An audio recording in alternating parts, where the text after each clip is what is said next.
Jai Hind everyone.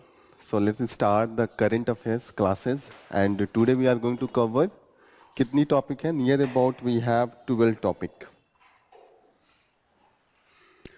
So should we start?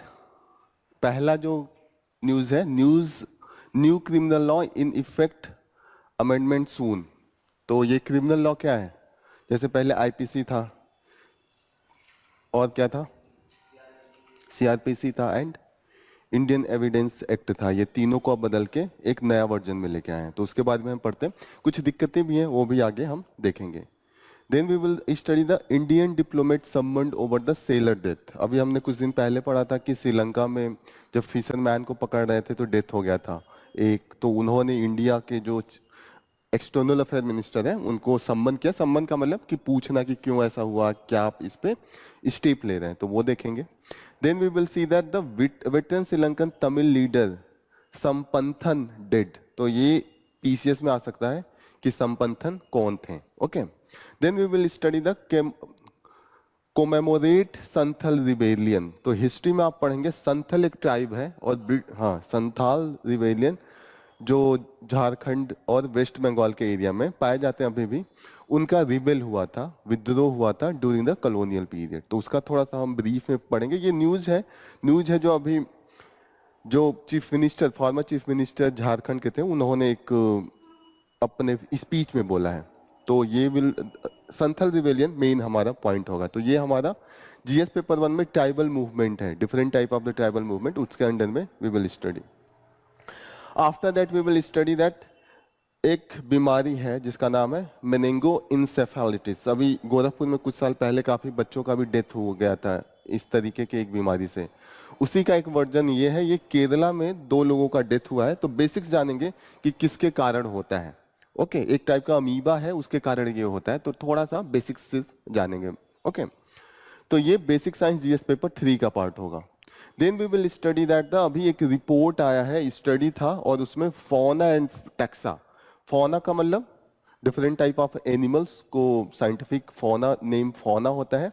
And taxa मतलब होता है कि प्लांट का जो सब स्पीसीज होता है वो टेक्सा होता है.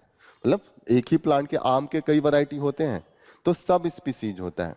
तो अभी हमने न्यू वैरायटीज, क्योंकि दुनिया में बहुत कुछ नोन है, बहुत कुछ अननोन है. जैसे जंगलों में अभी भी हम स्टडी करते हैं तो बहुत कुछ नया मिलता है. तो हमने देखा है कि 641 टाइप के एनिमल्स मिले हैं नए और 339 टाइप के. हाँ, उसी का सब पार्ट है. जैसे होता है ना मैंगो में आप कह दे कि दशहरी हो गया, जर्दा हो गया, लंगड़ा हो गया. तो प्लांट का सब स्पीसीज को अलग अलग डिवाइड कहते हैं, तो उसको टैक्सा कहते हैं. Then we will study the Upendra Dwivedi को chief of the army staff बनाया गया है. तो पीसीएस में ये पूछ सकता है कि who is the chief army staff. तो उपेंद्र द्विवेदी है, जस्ट इतना ही जानना है. Then we will study that the Modi release books on the Venkaiah Naidu.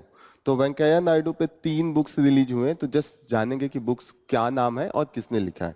हो सकता है प्रीलिम्स में पूछ दे. इस बार प्रीलिम्स में पूछा भी है एक बुक्स के नाम पे क्वेश्चन, हम लोग वो भी देखेंगे. After that we will study that the court on the climate rights and how India can enforce it. इस पे एक आर्टिकल है. आर्टिकल ये कह रहा है कि कोर्ट ने अभी एक जजमेंट दिया है. अभी हम लोग हाल ही में कुछ दिन पहले भी ये पढ़े थे कि ग्रेट इंडियन बस्टर्ड पे जो अभी जजमेंट आया है कि right against the climate change, अगर किसी इंसान पे क्लाइमेट चेंज के खिलाफ कोई इंपैक्ट होता है, जैसे क्लाइमेट चेंज हो रहा है तो गरीब अमीर आदमी है, गरीबों पे ज्यादा इंपैक्ट आएगा क्योंकि उनके पास उससे सुरक्षा के लिए चीजें नहीं है. जैसे अमीर है वो एसी चला के अपना गर्मी काट लेगा, लेकिन गरीब को क्या है, उसी धूप में जाके बिल्डिंग में काम करना है. तो अगर हीट स्ट्रोक आ जाए तो डेथ उसकी होगी ना. उनके पास पैसे भी नहीं होते. अमीर के पास अगर हार्ट अटैक आ भी जाए तो बड़े बड़े हॉस्पिटल है, बचने के चांसेस ज्यादा है, लेकिन गरीब के पास नहीं है. तो वही कोर्ट का जो जजमेंट है वो तो ठीक है, लेकिन आप इन्फोर्स कैसे करेंगे, कैसे जानेंगे कि ये क्लाइमेट चेंज के कारण ही है. डिफरेंशिएशन करना भी मुश्किल है. तो इस पे थोड़ा सा एक आर्टिकल है वो हम देखेंगे. Then we will study India cricket team कैसे जीती है. कुछ एग्जाम्पल हम इसमें दिए हुए हैं जो अभी वर्ल्ड कप 500 जीते हैं, तो उसका थोड़ा सा हम देख लेंगे बेसिक इंफॉर्मेशन. पीसीएस में पूछ सकता है मैन ऑफ द मैच, जो सीरीज मिलता है कहाँ पे हुआ. Okay, this are the things. After that we will study on Tamil Nadu financial distress. Tamil Nadu की जो स्टेट गवर्नमेंट है वो सेंट्रल गवर्नमेंट से कुछ पैसे मांग रही थी. वो कह रही थी कि जो स्टेट का शेयर्ड होता है नेशनल डिजास्टर फंड में, उससे हमें दीजिए। और स्टेट गवर्नमेंट कह रही थी कि हम ऐसे टेम्पोररी या किसी ऐसे परमानेंट, जब तक हमें एक कैटेगरी में ना आए तब तक हम पैसे नहीं दे सकते हैं। इनका डिफरेंस भी बहुत ज्यादा था। स्टेट गवर्नमेंट का मानना था कि 30,000 करोड़ के आसपास चाहिए और यूनियन गवर्नमेंट इनको 300 कुछ करोड़ दिया था। तो उसी पे एक आर्टिकल है कि क्यों ऐसा टसल चल रहा है, थोड़ा सा हम देखेंगे। लास्ट में है should education be brought back to state list.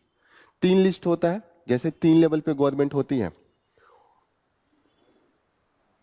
एक लोकल गवर्नमेंट, फिर स्टेट गवर्नमेंट, एक यूनियन गवर्नमेंट। लोकल गवर्नमेंट तो वैसे कहीं ना कहीं स्टेट लिस्ट का ही पार्ट उसको शेयर किया जाता है, लेकिन जो स्टेट गवर्नमेंट है, यूनियन गवर्नमेंट है, उनके बीच में 3 लिस्ट में उनके अधिकार बांट दिए गए हैं कि इसमें आप अधिकार है कि इसमें सिर्फ स्टेट गवर्नमेंट अपना रूल बना सकती है, एक है जिसमें केवल यूनियन गवर्नमेंट बना सकती है, और एक कंकरेंट लिस्ट है जिसमें दोनों ही बना सकते हैं।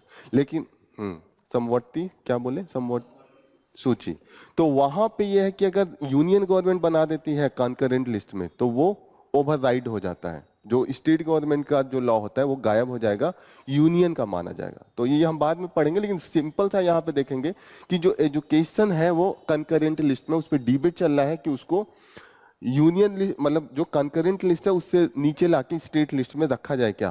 पहले वो स्टेट लिस्ट में ही थी, तो उस पर एक डिटेल एनालिसिस है, उसको देखेंगे। Clear? So let's start with the first news. जो फर्स्ट न्यूज हम देखेंगे कि this is the new criminal law in effect amendment soon. तो 3 लॉ जो बदले गए हैं। पहला लॉ क्या है? भारतीय नागरिक सुरक्षा संहिता। इसको पहले क्या कहते थे? Code of criminal procedure. अब क्या नाम है? ओके, तो क्या इसमें होता है? इसमें क्या लिखा गया होता है? जैसे 3 है, एक तो हो गया भारतीय नागरिक सुरक्षा संहिता, एक है भारतीय न्याय संहिता, और एक है भारतीय साक्ष्य संहिता। जो साक्ष्य का मतलब होता है एविडेंस। क्लियर हो रहा है? डिफरेंस क्या है इन तीनों में? क्या मेन डिफरेंस है? मेन डिफरेंस है, जैसे इंडियन पेनल कोड है, इसमें ये डिफाइन होगा कि मैं अगर चोरी करूंगा तो मुझे 2 साल का सजा होगा। चोरी का डिफिनीशन हो जाएगा कि बिना पूछे मैं आपका कोई सामान चुपके से लेके जाऊं और उसका वर्थ है समथिंग, आपको और कुछ लॉस हो रहा है, ऐसे डिफाइन कर दिया गया। तो उसमें एक जो क्राइम है और उसके बाद जो पनिशमेंट है, 2 चीज डिफाइन होगा। उसके बाद आता है क्रिमिनल प्रोसीजर कोड। अब आपने क्राइम कर दिया, फिर मैंने गया चोर को पकड़ने, उसके बाद क्या प्रोसीजर होगा, किस कोर्ट में जाएगा, कैसे प्रोसेस होगा, वो क्रिमिनल प्रोसीजर कोड है, code of the criminal procedure. And भारतीय साक्ष्य संहिता, इंडियन एविडेंस एक्ट जो पहले था, इसमें होता है कि एविडेंस, जैसे आपने चोरी किया, मैंने चोरी किया आपसे, तो जो सामान है वो कैसे जब्त होगा, मैं जाऊंगा ना एविडेंस के तौर पे रखूंगा ये है, और उसमें एविडेंस में आपका रिकॉर्डिंग होगा, कैसे रिकॉर्ड किया जाएगा, ये सब लिखा रहता है इंडियन एविडेंस एक्ट, भारतीय साक्ष्य संहिता। क्लियर हो गया तीनों में क्या डिफरेंस है? एक में सिर्फ क्राइम एंड पनिशमेंट डिफाइन है, दूसरे में एविडेंस कैसे लिया जाएगा वो डिफाइन है, और तीसरा जो है वो ओवरऑल जो प्रोसीजर चलेगा कि कितने दिन के लिए आपको कहाँ रखा जाएगा, रिमांड में क्या प्रोसेस होगा, लाते वक्त आपको हथकड़ी पहनाई जाएगी कि नहीं पहनाई जाएगी, ये सब कुछ प्रोसीजर में है कि क्या प्रोसीजर होगा। इन द एंड जब पनिशमेंट होगा तो वो इंडियन पेनल कोड आ जाएगा। क्लियर? तो ये हमने चेंज कर दिया है थोड़े बहुत अमेंडमेंट करके। ओके, जो गवर्नमेंट है वो अमेंड की है ऑल दिस थिंग। जो मेन मुद्दा आ रहा है उसमें आ रहा है कि ऑलरेडी हमारे पास कुछ क्यों अमेंडमेंट लाया गया, क्योंकि ये माना जाता था कि जो हमारा जुडिशियल प्रोसेस है वो बहुत ढीला है और कुछ बदलाव की जरूरत है। जैसे कि पहले यही डिफाइन नहीं था कि हम इलेक्ट्रॉनिक्स का कब रिकॉर्डिंग करेंगे, कैसे रखा जाएगा, किसके पास जाएगा। मन होता था रिकॉर्डिंग करते थे, मन होता था रिकॉर्ड नहीं करते थे। तो अब इसमें क्लियर क्लियर रख दिया, क्योंकि अभी टेक्नोलॉजी चेंज हुई है ना, पहले तो सब कुछ लिखित होता था, अब सब कुछ डिजिटल हो रहा है, बहुत कुछ नीड बदल गई है। जैसे पहले जो जेनेटिक एविडेंस को नहीं माना जाता था, तो कहीं ना कहीं ये सब कुछ चाहिए है ना कि एक नया लॉ लाया जाए, उसमें कैसे जेनेटिक या कैसे आपका और चीजें जो है नया डेवलपमेंट के हिसाब से यूज किया जाए। तो इसके लिए कई ऑलरेडी हमारे पास जो गवर्नमेंट की स्कीम भी चल रही है। जैसे एक स्कीम दिया है कि ई साक्ष्य। ई साक्ष्य में क्या है?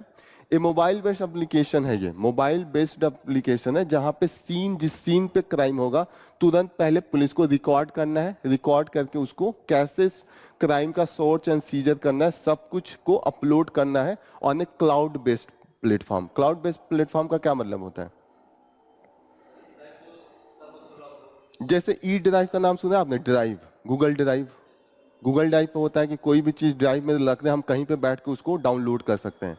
एक ऐसा प्लेटफॉर्म ऐसे बना दें जो दिल्ली की भी पुलिस उसको डाउनलोड कर सकती है, यूपी पुलिस भी डाउनलोड कर सकती है। तो ये बार बार जो मूवमेंट ये सब होता था वो ईजी हो जाएगा ई साक्ष्य के अंडर में। तो ई साक्ष्य इज वेरी इंपॉर्टेंट। ये एक स्कीम है जो गवर्नमेंट स्टार्ट की है, और इसका क्या है कि तुरंत उसका रिकॉर्डिंग होगा और उसको क्लाउड बेस्ड प्लेटफॉर्म पे अपलोड करेगी पुलिस। ये पूछ सकता है, प्रीलिम्स या मेंस दोनों में पूछ सकता है। अभी हमने एक और चीज लाया है, पहले FIR नहीं था। FIR का मतलब मेरे साथ कोई क्राइम हुआ, मैं घर बैठे उनके पोर्टल पे लिख दूं, वहां पे रजिस्टर्ड होगा। पहले आपको जाना पड़ता था, फिर पूरा रजिस्ट्री करनी पड़ती थी। और दूसरी चीज इन्होंने लाया है कि 0 FIR।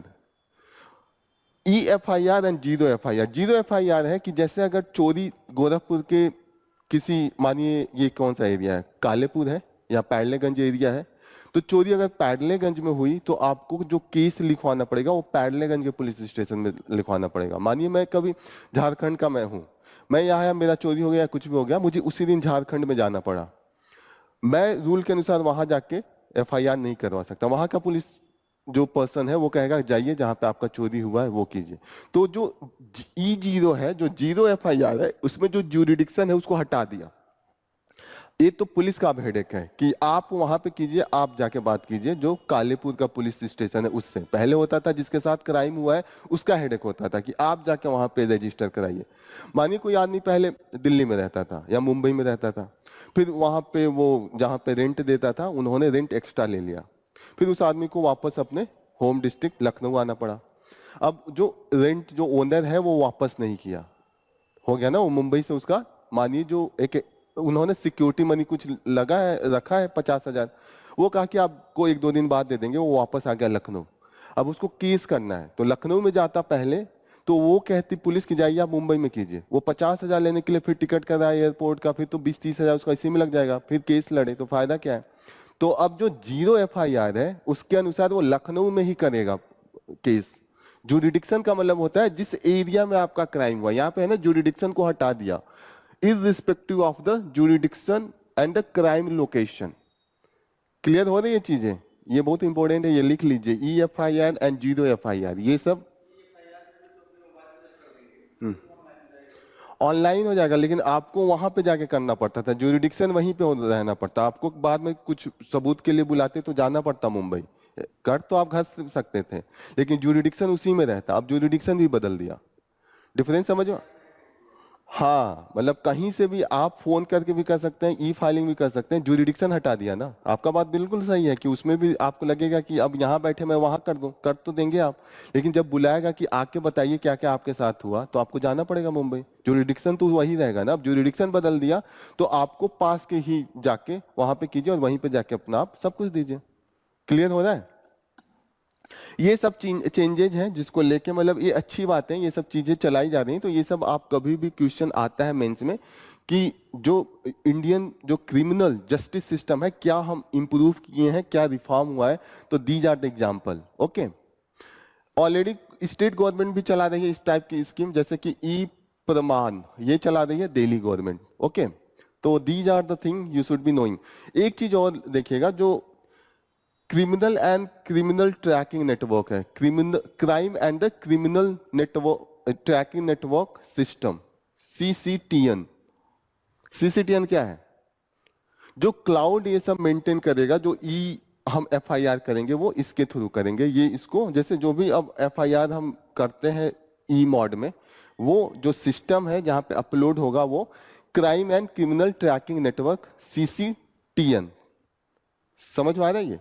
तो ये सब चीजें हैं जो अभी काफी इसमें बदलाव हो रहा है। एक दिक्कत और है, लेकिन अभी जो चेंज हुआ है उसमें जो लेके एक विरोध भी हो रहा है कि concern emerge over the BNSS provision on the police custody.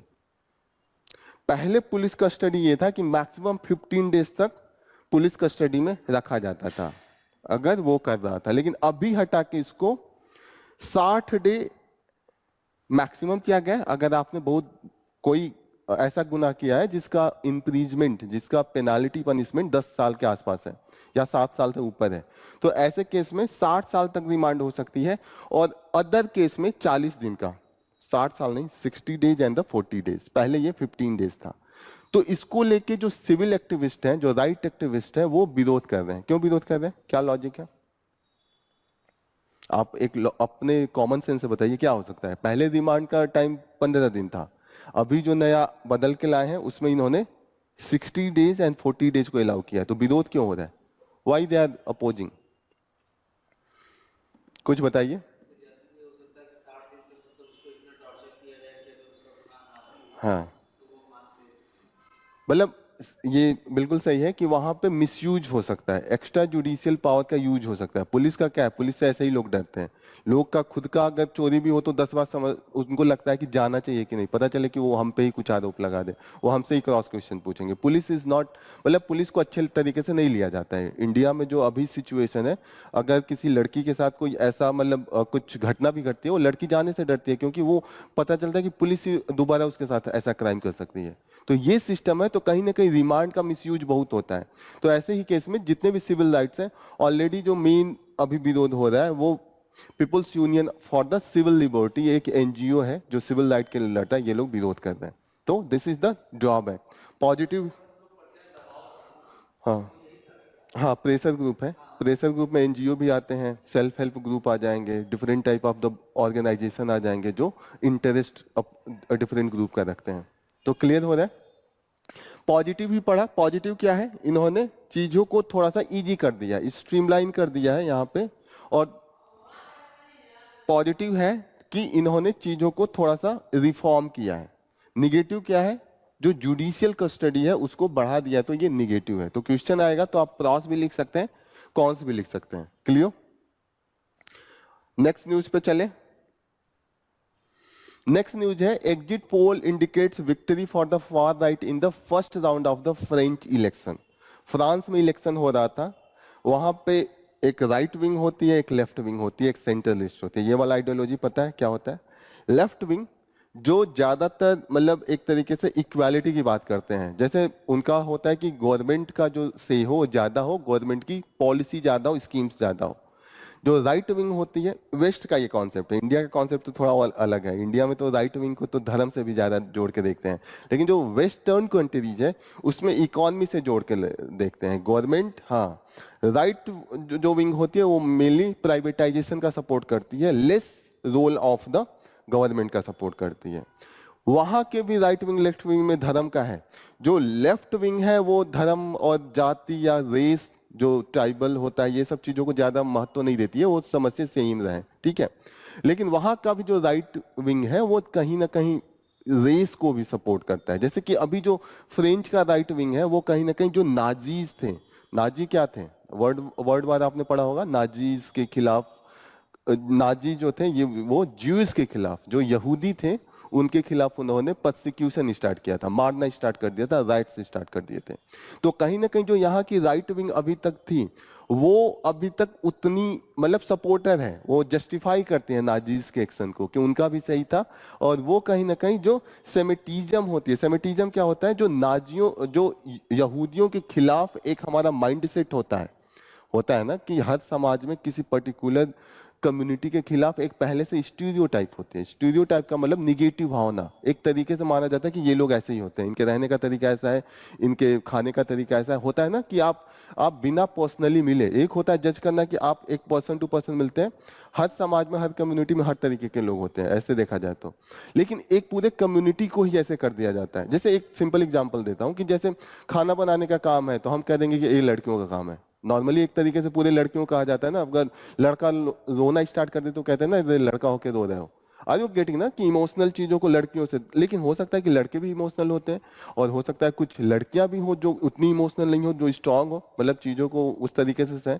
Example तो दोनों में ही हो सकता है ना। ऐसे आप किसी कम्युनिटी को कह दें कि इस कम्युनिटी के लोग इस तरीके के होते हैं, हो गया ना कि, तो कहीं ना कहीं आप स्टीरियोटाइपिंग कर देते हैं। ऐसे ही यहूदियों के खिलाफ जो स्टीरियोटाइपिंग होती है उसको सेमिटिज्म कहा जाता है, एक पर्टिकुलर वर्ड है। तो ये एंटी सेमिटिज्म है, और कहीं ना कहीं जो यहूदी है यहाँ पे है एंटी सेमिटिज्म। एंटीसेमिटिज्म एक वर्ड होता है, वो होता है कि यहूदियों के खिलाफ जो निगेटिव भावना होती है, होता है ना, अरे जैसे इंडिया में है कुछ कम्युनिटी के खिलाफ होता है ना कि इनके खिलाफ एंटी सेंटीमेंट पहले से ही होता है। आप देखिएगा बहुत इंपैक्ट होता है। आप कहीं रूम लेने जाइए, सिंपल एग्जांपल दे रहा हूँ तो पहले आपसे नाम पूछा जाता है, ये जानने के लिए धर्म क्या है। फिर आप नाम केवल बता दें मेरा नाम अमित है, तो वो तुरंत पूछेगा आगे क्या है, जाति जानने के लिए। आर यू गेटिंग ना? तो कहीं ना कहीं स्टीरियोटाइपिंग होती है कि पहले नाम जाति सब जान जाएंगे तब आगे करेंगे। तो स्टीरियोटाइपिंग हर समाज में होती है, यूरोप में भी है। यूरोप में जो अभी पहले था, खासकर जो वर्ल्ड वॉर 2 हुआ था, वो यहूदियों के खिलाफ जो निगेटिव भावना थी, निगेटिव सेंटीमेंट था, उसके कारण हुआ था। क्लियर हो रही है ये चीजें? अब वहां पे था कि बीच में लेफ्ट एंड सेंटरिस्ट पार्टियां जीत रही थी। जो वर्ल्ड वॉर 2 हुआ तो लोगों ने देखा इतना बड़े लेवल पे वायलेंस हुआ, तो जितने भी राइट विंग पार्टीज थी उनके खिलाफ एक अलग निगेटिव सेंटीमेंट लोगों में हो गया। लोगों को होता है ना कि जब अति हो जाती है तो कहीं ना कहीं लोग उसके खिलाफ आ जाते हैं। तो नाजी के खिलाफ जो नाजी सेंटीमेंट था, उसके खिलाफ पूरे फ्रांस या पूरे यूरोप में एक तरीके से वो था, इमोशन था। लोग सपोर्ट नहीं करते थे, ये पार्टी बहुत बुरी तरीके से हारती थी। लेकिन अभी बहुत दिनों बाद ये हुआ है कि जो पार्टी इस तरीके के थॉट को सपोर्ट करती थी वो जीतने लगी है। इस इलेक्शन में ये देखने को मिला है। इसीलिए यहाँ पे बात हो रही है कि exit poll indicate victory for the far right. Far right का मतलब जो रेस को लेके यहाँ पे होता है। रेस यहाँ पे क्या है? यहूदी, ज्यूस। ज्यूस अभी इजराइल में जो है आजकल वो खुद ही उनके खिलाफ कर रहे हैं, गाजा में फलस्तीनियन के खिलाफ। तो होता है ना कि कहीं ना कहीं जिनके साथ हुआ वो दूसरों के साथ कर रहे हैं, तो कहीं ना कहीं कोई भी चीज अच्छी नहीं होती है। आर यू गेटिंग ना? चीजें सही है, इस पे तो बहुत डिस्कशन है कि सही है नहीं है, लोगों के अलग अलग मत हैं। लेकिन एक तरीके से ये ओवरऑल ये चीजें चल रही है। यहाँ पे दिया है कि अभी ये एग्जिट पोल हुआ है, वहां पे ये है, अभी फाइनल रिजल्ट नहीं आया है। एग्जिट पोल क्या होता है? अंदेशा। तो क्या डिफरेंस है exit poll and opinion opinion poll में? एक वेरी गुड। एग्जिट पोल होता है कि जब आप वोट देके देखा निकले बाहर गेट से तो एग्जिट किए, तो वो उस समय पूछा जाएगा कि आपका मतलब किसको दिया, कौन जीत रही है, तो वो उसका जो डेटा होता है वो एग्जिट पोल होता है। ओपिनियन होगा कि अब इलेक्शन होने वाला है 10 दिन पहले, अभी कोई पार्ट ऑफ इलेक्शन नहीं हुआ है, तो रिपोर्टर जाके पूछने लगते हैं कि आपको क्या लग रहा है कौन सी पार्टी आ रही है पावर में। तो ये एग्जिट पोल है, that is the opinion poll. Opinion poll मतलब अभी इलेक्शन नहीं दिया उसके पहले ही लोगों का राय जानना। ओपिनियन का मतलब होता है राय। एग्जिट का मतलब है कि आपने वोट देके एग्जिट कर लिया है, अब बताइए कि क्या आपका मत है। तो दोनों का डिफरेंस होता है। तो अभी एग्जिट पोल आ रहा है, एग्जिट पोल में दोनों, एग्जिट पोल ओपिनियन पोल में दोनों में यही है कि राइट विंग जो है वो डोमिनेंट है। ओके, क्लियर है? हो रहा है ना ये? एक और चीज है snap election. What is the snap election? Snap का मतलब क्या होता है? तोड़ना, मतलब बीच में से ही तोड़ना, कुछ ऐसा होता है ना स्नैप, स्नैपशॉट, वो ले लेना बीच से फोटो। स्नैप इलेक्शन का मतलब होता है जैसे एक नॉर्मल इलेक्शन हुआ, उसका पीरियड 5 साल का है। जैसे मोदी जी इलेक्ट हो क्या है, अब वो 2029 तक हमारे प्राइम मिनिस्टर रहेंगे, उनकी मिनिस्ट्री रहेगी, यही हो गया ना। अब 3 साल बाद ही मोदी जी ने कहा नहीं हम मिनिस्ट्री नहीं लगेंगे। चुनाव करने के लिए उन्होंने प्रेसिडेंट को अपना राय दे दिया। होता है ना, प्रेसिडेंट जब प्राइम मिनिस्टर जब चाहे तब प्रेसिडेंट से बोल सकता है कि अब ये गवर्नमेंट नहीं चलाना है, आप इलेक्शन करवा लीजिए। तो जो वहां के प्रेसिडेंट थे अभी, उन्होंने बीच में ही डिक्लेयर कर दिया कि इलेक्शन होगा। अभी उनका कार्यकाल अभी 1.5 साल का था, तो बीच में ही उन्होंने, जैसे अभी जो पूरे यूरोपियन यूनियन का इलेक्शन हुआ था उसके पार्लियामेंट को, उसमें राइट विंग जीत रही थी। तो ये दिखाने के लिए कि ये चीजें अच्छी नहीं है, अपनी सेंटिमेंट को दिखाने के लिए उन्होंने बीच में ही अपना गवर्नमेंट को क्या किया, बर्खास्त कर दिया। And after that he ask for the election. तो इससे ये स्नैप इलेक्शन था, not a full term election. एक होता है ना प्रॉपर फुल टर्म इलेक्शन होता है कि 5 साल बाद होता है। क्लियर? नेक्स्ट न्यूज पीसीएस के लिए इंपॉर्टेंट है, बस ये जानिए कि श्रीलंका के एक लीडर है आद संपंथन, इनका डेथ हुआ है। पीसीएस में ये पूछ सकता है। ये किस पार्टी से थे? इलंकाई तमिल अरासु काची, ये तमिलियन नाम है। तो बस इतना ही जानिए कि ITAK, ये मेनली जो तमिलियन, इंडिया के जो तमिलियन हैं श्रीलंका में, तमिलनाडु के जो पूर्वज हैं, उनके ये राइट्स के लिए प्रॉपर अपना मुद्दा उठाते थे।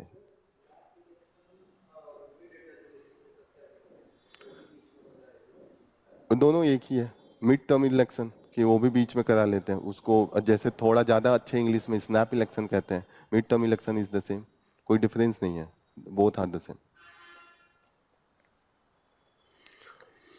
नेक्स्ट न्यूज, वो वाला समझ में आ गया, सिर्फ उतना ही जानिए, that is the more than sufficient.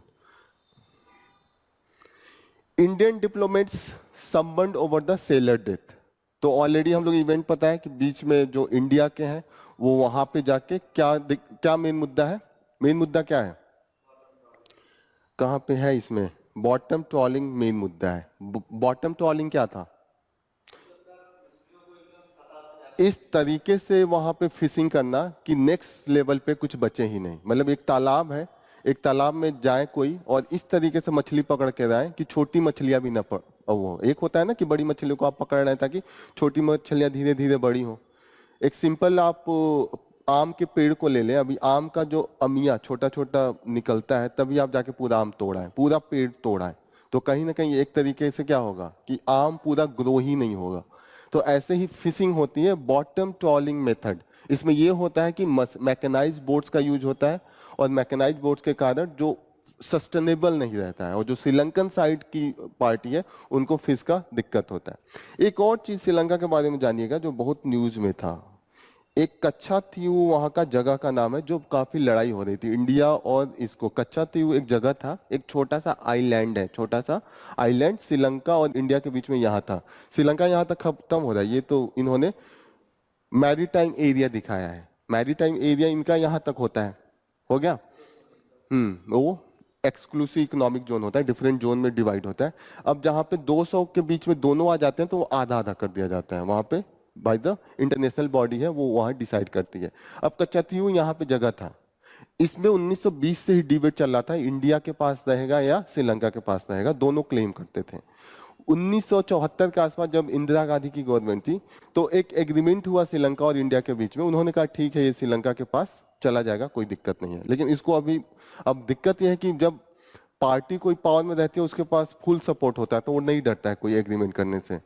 होता है ना कि अभी पिछली बार मोदी जी को नहीं डर लगता होगा कोई भी एग्रीमेंट करने में, अब उन्हें लगेगा कि कौन पार्टी निकल के बाहर चला जाए, गवर्नमेंट गिर जाए, होगा ना। तो इंदिरा गांधी के पास उस समय फुल मेजोरिटी थी, काफी ब्रूट मेजोरिटी थी, बहुत स्ट्रांग उनकी गवर्नमेंट उस समय थी, तो उन्होंने दे दिया। नॉर्मल नहीं होता है, कोई भी गवर्नमेंट ये चाहती है कि जो इंटरनेशनल मुद्दा है उसको लेके ज्यादा घसीटा ना जाए, क्योंकि उससे और चीजें इंपैक्ट होती है। मानिए ये छोटा सा चीज है, अब श्रीलंका यहाँ का कोई पोर्ट चाइना को दे दे इस मुद्दे को लेके तो लंबा घाटा हो जाएगा ना। हमने थोड़ा सा दे दिया, इनसे ये पोर्ट ले लिया, या कोई भी 2-4 पोर्ट पे हम काम कर रहे हैं, करोड़ों का है, यहाँ पे कोई नहीं रहता था, यहाँ कुछ भी इंफ्रास्ट्रक्चर नहीं है, छोटा सा द्वीप था, वहां पे बस मछुआरे जाके थोड़ा सा आराम करते थे। तो जो 1974 के आसपास एग्रीमेंट हुआ था उसमें हमने यहाँ पे राइट उनको दे दिया, और यहाँ पे एक बैंक है डैगर some bank, I forget the name, वो बैंक इंडिया को मिला था। मैं उसको कहीं आगे होगा इसमें बैंक का नेम भी होता है, वो एक जगह होता है जहां पे नंबर ऑफ फिश काफी ज्यादा होती हैं। ओके, बैंक होता है जहां पे 2 तरीके के वाटर एक पास मिलते हैं, जैसे warm water and the cold water, जैसे 2 तरीके का उनका नेचर अलग होता है, तो खासकर उसको हम कहते हैं।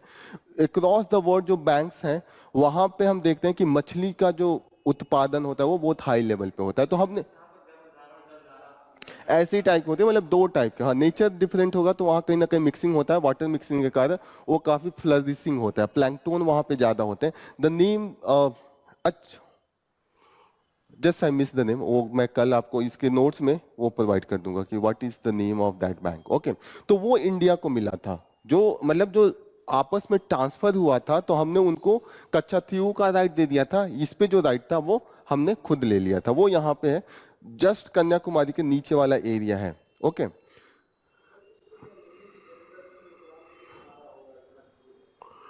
एक्चुअली जो कौन किसके राइट में आता है, जब एग्रीमेंट होता है तो जहां पे होता है ना कि ये कॉमन बीच में आता है कहीं ना कहीं, तो वहां पे एक होता है कि पहले जो हिस्टोरिकली कौन उस पे अपना दावा पेश किया रहता है। जैसे हम कॉलोनियल पीरियड में थे, जैसे अंग्रेज हैं या फ्रेंच हैं, वो आप देखेंगे इंडियन ओशियन में कई आइलैंड पे उनका अभी भी वो राइट्स वो क्लेम करते हैं। तो ये था कि उस समय कॉलोनियल गवर्नमेंट थी तो उतना राइट्स क्लियर नहीं था। आजादी के बाद होता है ना कि जमीन पे कोई जमीन यूज नहीं होता है।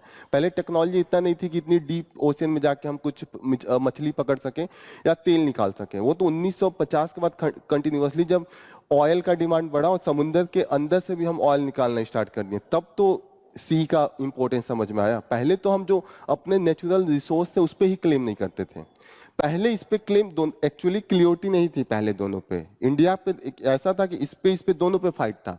तो उन्होंने कहा एक पे हम अपना राइट मान लेते हैं और दूसरे पे आप अपना राइट मान लीजिए। ये हुआ कि इसके बाद डिस्प्यूट नहीं रहेगा।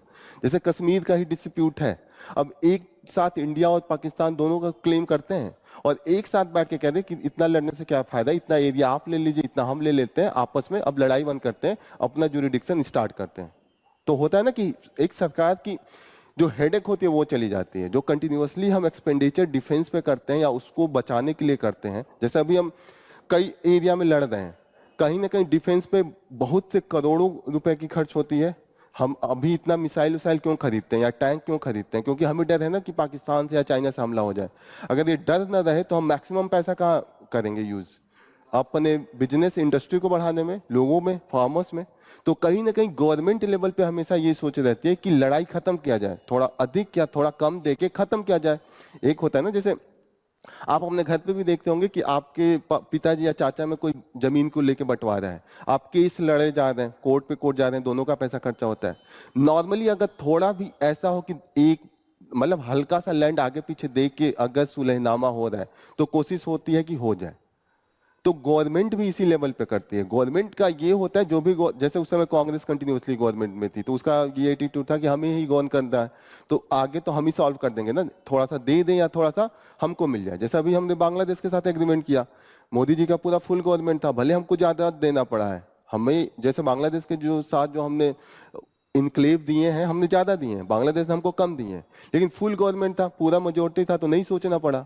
अगर थोड़ा भी कोलिशन था तो नहीं होता कि विपक्ष मुद्दा बना देती है। जैसे कच्चा थी का भी मुद्दा क्यों बन रहा था? कच्चा थी का मुद्दा अभी इसलिए बन रहा था क्योंकि अभी इसका मैक्सिमम इलेक्शन में यूज था। अभी जब इलेक्शन हो रहा था मई में, कच्चा थी बार बार आ रहा था। आर यू गेटिंग ना कि क्या मुद्दा था, क्यों ये न्यूज में था? इसलिए मैं बता रहा हूँ कच्चा थी को, क्योंकि मई में ये बहुत न्यूज में था। जो बीजेपी थी वो कांग्रेस को कह रही थी कि आपने मुफ्त में दे दिया, और कांग्रेस ये कह रही थी कि जब हमने दे दिया उसके बाद भी आपने इस पे एग्री भी किया, आपने 10 साल में कुछ नहीं बोला, लेकिन अभी जब इलेक्शन है तो बोल रहे हैं। और इस ऐसा ही आरोप तमिलनाडु के गवर्नमेंट में भी थी कि आपने तब कुछ नहीं बोला, आपने श्रीलंकन फिशरमैन को का जो जमीन था वो दे दिया। क्लियर हो रही है? बस इतना जाने की कच्चा थी वो कहां पे है, क्यों न्यूज में था, काफी इसका हिस्टोरिकल सिग्निफिकेंस ये है। और ये ज्यादा बड़ा है नहीं, near about 14 kilometre square kilometre होगा, मुश्किल से लग रहा है गोरखपुर जो एरिया है इतना बड़ा होगा। ओके,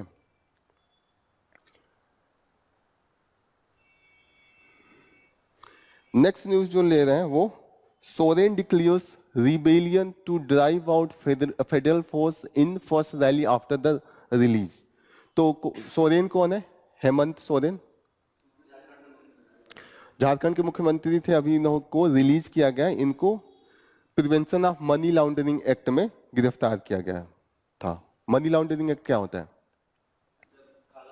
को आप काले धन को आप उसको सफेद धन में, लीगल इलीगल मनी को आप लीगल मनी में कन्वर्ट करते हैं। लैंड करप्शन का कि लैंड ग्रेविंग का इस पे था, इन पे केस था कि आपने जमीन जो था कुछ सस्ते दाम में जो महंगा जमीन था उसको आपने सस्ते दाम में लेके बाद में उसको आपको महंगे में कन्वर्ट कर लिया, कुछ ऐसे था। और कुछ ऐसे आरोप थे कि आपने गवर्नमेंट जमीन को अपने नाम लिखा लिया, ये सब आरोप थे। लेकिन जो हाई कोर्ट है झारखंड की, उन्होंने कहा कि ये सब आरोप फॉल्स थे, उन्होंने एक्सेप्ट नहीं किया, कोई उन्होंने सबूत को एक्सेप्ट नहीं किया। तो अभी ये बेल पे है, अभी भी केस चल रहा है लेकिन बेल दे दिया। ओके, यहाँ पे ये बाहर है तो इन्होंने कहा कि अब हम जो रिबेल करेंगे जो फ्यूडल फोर्सेज है उसके खिलाफ, same as the Santhals done against the colonial power and the zamindars. उस समय जमींदार्स के भी खिलाफ उनका संथाल रिबेलियन था। तो संथाल का जो एरिया था वो कहाँ पे है? अभी जो झारखंड एंड वेस्ट बंगाल का रीजन है, मोस्टली वेस्ट बंगाल का जो रीजन था उसमें वो कॉन्सेंट्रेटेड थे। संथाल्स ट्राइबल पीपल थे, वो पहाड़ों के जो एकदम हिल एरिया में थे वहां पे रहते थे। अब जब ब्रिटिशर्स आए गए उनको कॉलोनियल पूरा उन्होंने कैप्चर कर लिया, तो उनको चाहिए था कि कोई आके जमीन पे खेती करे ताकि वो लगान ले सके। अगर मानिए वो जंगल एरिया है और मैं उस जंगल में केवल फ्रूट्स खा के रह रहा हूँ या वहाँ के जो पशु पक्षी हैं उसको मार के अपना जीवन यापन कर रहा हूँ, तो उस पर तो वो टैक्स नहीं लगा सकते हैं, क्योंकि वो तो खाना बदोश थे, आज इस जंगल में है कल किसी जंगल में है। टैक्स कब होता है? जब आपका एड्रेस हो। आप पैन कार्ड मांगती है ना जो टैक्स डिपार्टमेंट होती है, ताकि कहाँ एड्रेस है, कहाँ आपका बिजनेस है, सेटलमेंट जरूरी है। तो वो पहले जो ब्रिटिशर्स आए तब जो संथाल थे, वो ट्राइबल थे, वो मतलब एक तरीके से घूम घूम के वो फल फ्रूट्स जो भी उगा रहता था उसको खाते थे, और जो पशु पक्षी थे उसको मार के खाते थे। उनको सब कुछ लगता था कि फुलफिल लाइफ है, एकदम बढ़िया लाइफ है, ना कोई टेंशन, ना कुछ, ना किसी की उधारी, ना किसी का कोई डर। अब अंग्रेजों को चाहिए कि वो टैक्स लेना है, लगान चाहिए, तो उन्होंने उनको इन्फ्लुएंस करना स्टार्ट किया कि आप लोग सेटल कर लीजिए और जमीन आपका रहेगा, जंगल को काट दीजिए और फार्मिंग शुरू कीजिए। अब संथाल हैं, उनको भी लगा ठीक है, इतना इधर उधर घूमने से अच्छा ये मेरा पूरा एरिया रहेगा और यहाँ पे हम जंगल काटेंगे और उसको हम वो कल्टीवेट करेंगे। पहला उन्होंने संथाल तो नहीं कहा, उसी एरिया में पहाड़ियाज भी रहते थे, एक दूसरी कम्युनिटी है जो जंगल महल का एरिया है। आप ज्योग्राफी में पढ़ेंगे और हिस्ट्री में भी पढ़ेंगे, मॉडर्न इंडियन हिस्ट्री में, कि पहाड़ियाज थे। तो पहाड़ियाज जो थे वो भी ट्राइबल थे, वो भी उनको पहले बोला गया, तो वो एकदम अगेंस्ट थे। पेड़ के काटने को वो गुनाह समझते थे कि भगवान, अब वो पेड़ को ही पूजा पाठ करते थे, जंगल को ही अपना देवता मानते थे, तो वो एकदम विरोध किए, उन्होंने सेटलमेंट के लिए एग्री नहीं हुए। तो फिर इन्होंने संथाल्स को करा, संथाल्स को कर दिया, संथाल्स रेडी भी हो गए, उनको सही लगा, तो फिर उन्होंने अपना खेती स्टार्ट किया। फिर उस पूरे एरिया को संथाल परगना कहा जाने लगा। अब दिक्कत ये थी कि इन्होंने जब एक लैंड रिवेन्यू सेटलमेंट लेके आए थे, उसका नाम था परमानेंट सेटलमेंट। परमानेंट सेटलमेंट में ये था कि एक ही बार टैक्स फिक्स कर दिया जाता था फॉर द परमानेंट, हमेशा के लिए, तो वो काफी हाई था। उसमें जमींदार को लैंड का मालिक बना दिया गया। अब दिक्कत है कि जो वो सेम चलता रहेगा। अब ये हुआ हो गया कि संथाल्स परगनाज में जमींदार चले गए कि रिवेन्यू लाओ, और रिवेन्यू नहीं लाने पे वो भगा देते थे संथाल्स को कि चलो ये जमीन हमारा हो गया। सेम टाइम पे जो मनी लेंडर्स जो सूद ब्याज देते थे वो भी उस एरिया में चले गए, सूद देते थे, पैसे लो फिर उसके बाद आप कीजिएगा। अब एक दिक्कत ये है कि कोई भी जब सूद लेके, जैसे उधार लेके बारो करके अपना जीवन यापन करता है, उसी कंडीशन में करता है जब बहुत मजबूरी हो, और दिक्कत यह है कि वो आदमी उससे बहुत रेयर केस में बाहर निकल पाता है। एक बार अगर कोई बारो कर लिया तो बारोइंग साइक्लिक पीरियड हो जाती है, दे के उसको चुका पाना बहुत मुश्किल होता है, क्योंकि उसके बाद इंटरेस्ट रेट भी आपको देना पड़ता है। आपने 100 रुपए दिया, जब आप चुकाएंगे तो 110 चुकाएंगे, जब आपके पास 100 नहीं था तभी तो 100 लिया, अब आप 10 रुपए और भी दे रहे हैं, 100 और भी देना है। बहुत रेयर केस में होगा, बिजनेसमैन होगा वो तो चुका देगा, बिजनेस कर रहा आया 100 का 200 500 कमा लेगा, लेकिन एक फार्मर्स या एक जो आदिवासी है उसके लिए बहुत मुश्किल होगा, क्योंकि उसके पास स्रोत ज्यादा नहीं होते हैं। तो ऐसे कंडीशन में जो संथाल्स उधार लेते थे वो उस डेट ट्रैप में फंस जाते थे। 100 लिया उनके, एक तो ये मनी लेंडर तब इतना लॉ नहीं था, तो काफी ज्यादा वो इम्पोज करते थे। अभी भी गांव में जाइएगा देखिएगा कि वो एक महीने में 5% 6% का के इंटरेस्ट रेट पे जो होती है वो देते हैं लेंडिंग। तो ऐसे केस में क्या होता था कि वो पैसे नहीं चुका पाते थे, उसके जमीन को मनी लेंडर्स भी जब्त कर लेते थे, नाम लिखा लेते थे अंगूठा लगवा के। तो दिक्कत ये हो गया कि जो संथाल्स थे उनको ये लगने लगा कि हम कहीं के नहीं रहे। पहले तो उनका था कि जंगल था, अब जंगल काट दिया, फल फ्रूट्स कहाँ से आएंगे, पशु पक्षी नहीं रहे, एक तो आपने जमीन से भी बेघर कर दिया। तो ऐसे केस में रिबेल एक तरीके से होता है ना, असंतोष फैलता है। जैसा अभी आपने देखा कि इंडिया में भी रिबेल फैलता है कई बार, रिबेल नहीं तो कम से कम प्रोटेस्ट तो अब होते हैं ना, protest like the farmer protest हो रहे हैं, कभी कभी स्टूडेंट प्रोटेस्ट होता है, किसी किसी चीज को लेके प्रोटेस्ट होता है, तो वहां पे रिबेल हुआ एकदम, और उसको संथाल रिबेल कहते हैं। और वो हुआ था, जो डेट था 1855 एंड 1856 के बीच में हुआ था। यहाँ पे डेटा है उससे रिलेटेड। जो एरिया था जहां पे संथाल रिबेल हुआ था, ये इंडिया का संथाल्स जो रहते थे ये एरिया था। ये अभी उड़ीसा है, वेस्ट बंगाल है, बिहार है। जो डार्क लग रहा है यहाँ पे उनकी डेंसिटी बहुत ज्यादा थी, मोर देन 80%। मोर जो कॉन्सेंट्रेशन था, मोस्ट कॉन्सेंट्रेशन था वो वेस्ट बंगाल वाले एरिया में था। क्लियर हो रहा है? इंडिया का मैप है, संथाल्स जो ओवरऑल रहते थे इस एरिया में। और यहाँ पे अलग अलग परसेंटेज दिया है, जो डार्क वाला है वहां पे संथाल्स 100 लोग हैं तो 80 वहां पे संथाल्स लोगों की पॉपुलेशन है। जैसे होता है ना गोरखपुर में डिफरेंट टाइप ऑफ पॉपुलेशन होगा, यहाँ पे डिफरेंट हिंदूज मुस्लिम, हिंदूज में भी आपको डिफरेंट कास्ट होंगे कि इतने लोग ब्राह्मण है, इतने लोग राजपूत है, इतने लोग ये कास्ट के हैं। ऐसे केस में जो वेस्ट बंगाल का ये एरिया था इसमें 80% जो थे संथाल से, और यहीं पे रिबेल हुआ। और ये जो मेन रिबेल का टाइम था that was 1856 55 to 1856, this was the main time. Clear हो रहा है? रीजन क्या था, टाइम क्या था, कॉज क्या था। इसको हुल्स रिबेलियन, संथाल हुल्स भी कहते हैं, संथाल हुल्स भी कहते हैं इसी चीज को, सेम चीज को। क्लियर हो रही है चीजें? अभी का जो एरिया है वो ये एरिया है, Jharkhand, waste Bengal, Bihar and Orissa.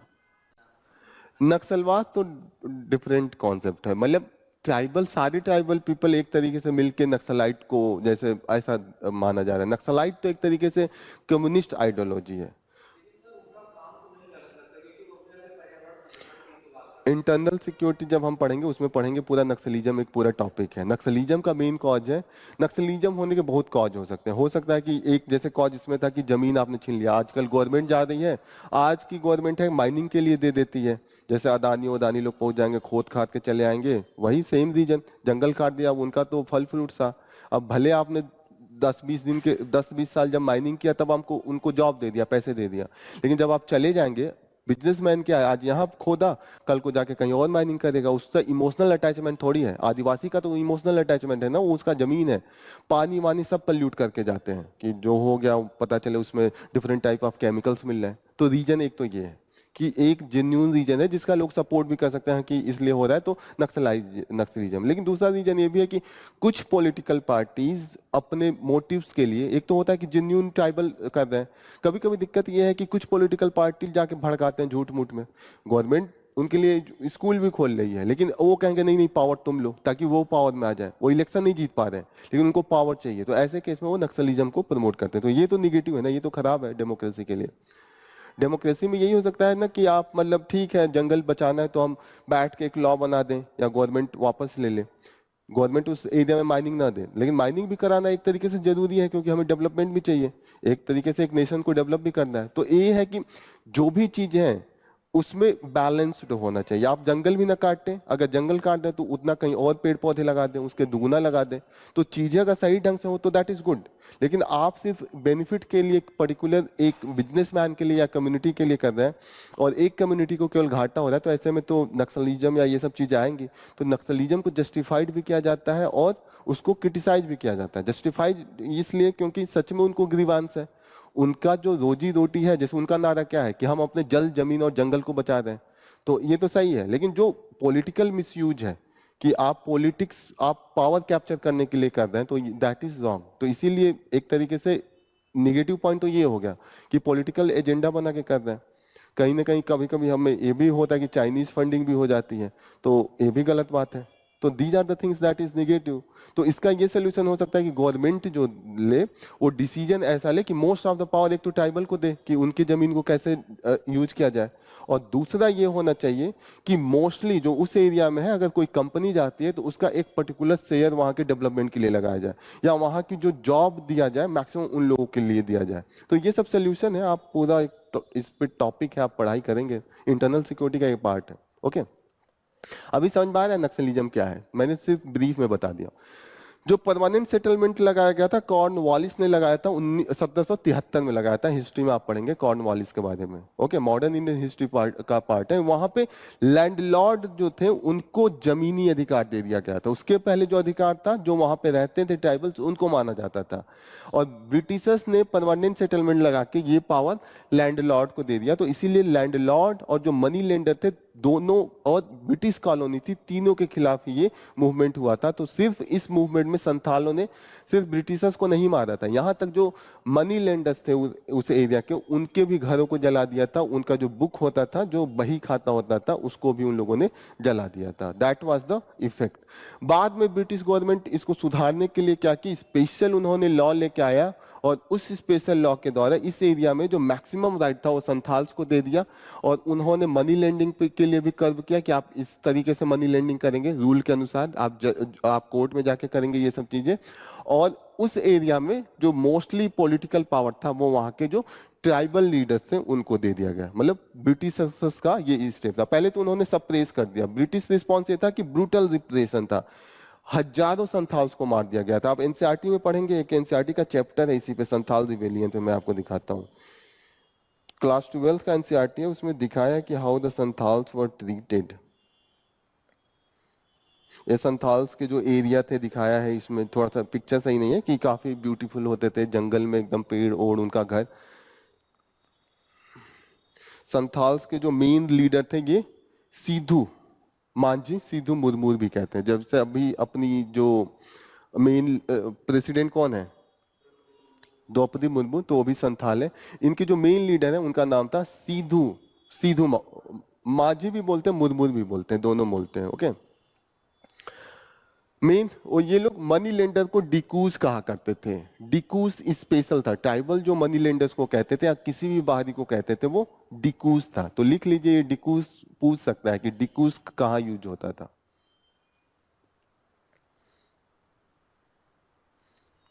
Money lenders and outsiders के लिए डिकूज का यूज होता था। इन्होंने दिखाया कि जब अंग्रेजों ने कितने बुरी तरीके से मारा है, ये सब सीन है। एनसीईआरटी का जो क्लास 12 है उसमें ये सब चीजें काफी अच्छे से शो की गई। यहाँ तक कहानी है कि मतलब ये इतने मतलब बुरे तरीके से इन्होंने लड़ाई लड़ी थी कि मतलब ब्रिटिशर्स का हालत खराब हो गया था। मतलब ये लोग तीर धनुष से ही लड़ रहे थे, उनके पास बंदूक था तो भी उनकी हालत खराब होती, इतनी ब्रूटली ये लोग भी मार रहे थे। इतना ये हालत खराब था कि तीर धनुष से ही पूरा, जैसे एक घर था, एक इसमें दिया है एनसीईआरटी में एक जगह कि एक इवेंट दिया है कि जब वो लड़ रहे थे तो 30-40 संथाल्स एक घर में बैठे थे, वहां से तीर धनुष से लड़ रहे थे और सबको मार दिया था। मतलब और इतने वो थे कि वो मतलब सरेंडर करने को नहीं तैयार थे, कितना भी ब्रिटिशर्स गोली पे गोली मार रहे थे। तो ऐसा था, जिस घर में बैठे थे उसको पूरा गोली से मार के एकदम मतलब हजारों गोली मारी। तो उनको ये लगा कि अब कोई बचा नहीं होगा, फिर भी उसमें जाने से वो डर रहे थे। कई आधा एक घंटे तक वेट कर रहे थे, क्या पता कोई जिंदा हो, मुश्किल हो जाएगा। तब एक गया मतलब ब्रिटिशर्स, तो उसमें एक अधमरे स्थिति में था एक सिर्फ, वो भी उठा और उसको जाके मार के तब मरा, मतलब ब्रूटली उसका गला काट दिया था। तो इस तरीके से था। मतलब संथाल का इसमें से ऐसे जिक्र है कि वो इतने फियर्सली लड़ रहे थे कि वो सरेंडर करने को नहीं तैयार थे। मतलब किसी कीमत पे वो पूरी जान कुछ भी हो जाए लेकिन वो झुकने को नहीं तैयार थे, ये कहा जाता है। तो that is the one of the example. आप पढ़ेंगे एनसीईआरटी में, बहुत अच्छे से दिया है ये। एनसीईआरटी का बुक तो खरीद लिया होगा ना, मैं शेयर भी कर दूंगा पीडीएफ। अच्छा क्लास, अच्छा मैम ने भाई नहीं बताया। अच्छा वो एंशिएंट का बोल दिए। मॉडर्न क्लास 12 का जो अभी न्यू वाला एनसीईआरटी है वो भी लेना है, उसके 3 पार्ट हैं, वो ले लीजिएगा आप लोग। क्लास 12 जो न्यू एनसीईआरटी है, 3 पार्ट है, थीम 1, थीम 2, थीम 3, तीनों इंपॉर्टेंट है। ये चीज क्लियर हुई ना, संथाल रिबेलियन। ये हिस्ट्री में फिर से आप लोग पढ़ेंगे, लेकिन मैंने बहुत डिटेल में पढ़ लिया, मुझे लग रहा है हिस्ट्री में इतने अच्छे से इतना कवर अच्छे से नहीं होगा। नेक्स्ट न्यूज है मेनिंगो encephalitis.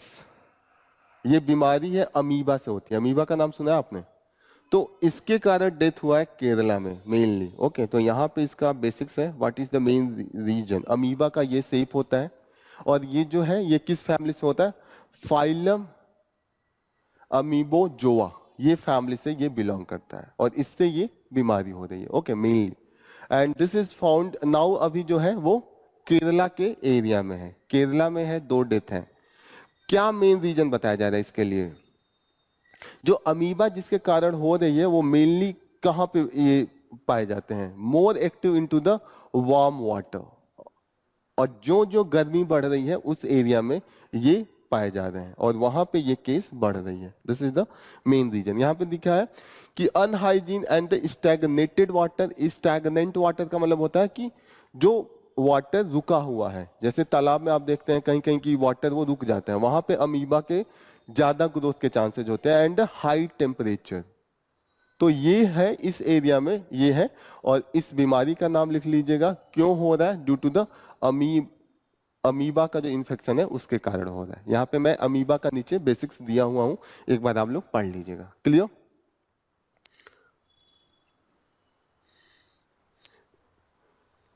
This is the disease, ये बीमारी है। जो बेसिक्स है अमीबा का, ये होता है, हम लोग क्लास 10th में ये सब बनाए हैं, बहुत प्रैक्टिस किया है हम लोगों ने। तो ये सिंगल सेल्ड माइक्रो ऑर्गेनिज्म होता है that belong to the this particular family. Clear? Next news, this is for the PCS, you should know that who is now our army staff. कौन है आर्मी स्टाफ?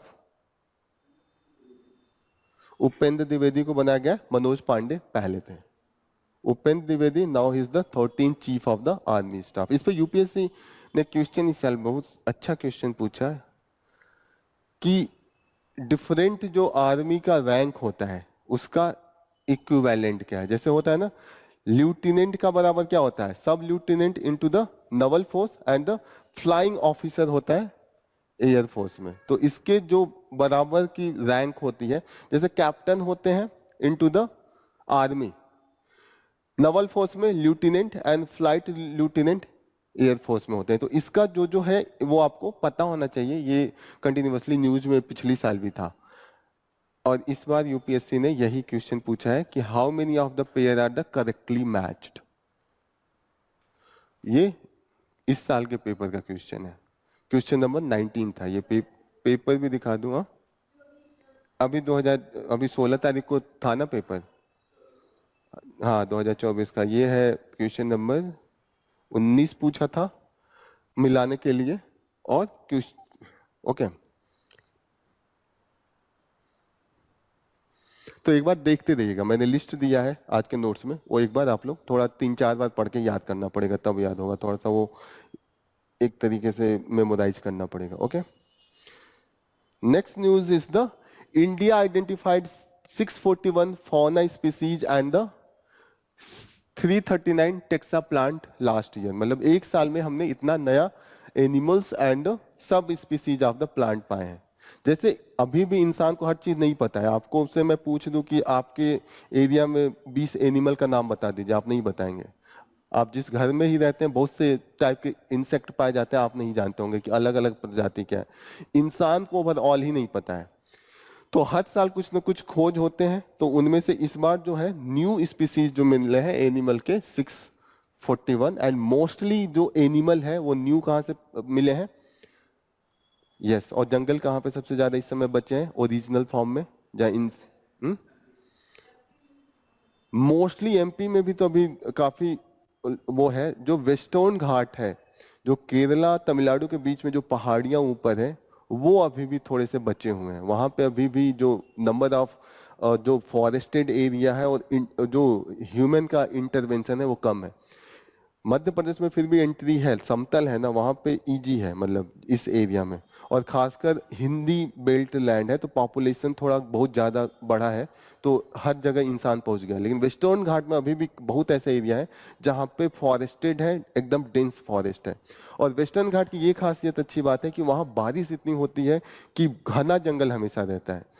इस सब जंगलों में उतना घनापन नहीं है, जैसे आप कह रहे हैं कि इसमें भी जंगल नंबर ऑफ जो एरिया है वो ज्यादा है, लेकिन डेंस फॉरेस्ट है वो वेस्टर्न घाट में ज्यादा है, क्योंकि ड्यू टू द रेनफॉल। तो कंटिन्यूअसली रेनफॉल है वहां पे, that's why the density is ज्यादा, और density is high, and that's why the number of species वहां पे न्यू जो डिस्कवरी है अभी भी बचे हैं।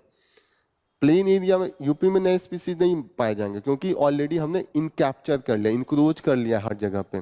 तो जो maximum these are found into the southern India, and mostly जो स्पीसीज है ये फिश का, वो जो पाए गए हैं वो कहां पे पाए गए हैं, प्लांट वाले, खासकर प्लांट के जो स्पीसीज हैं वो जो नॉर्थ ईस्ट इंडिया है, नागालैंड, मणिपुर, मिजोरम, इस वाले एरिया में, दैट इज द मोर। यहां पे दिया होगा कहीं ना कहीं।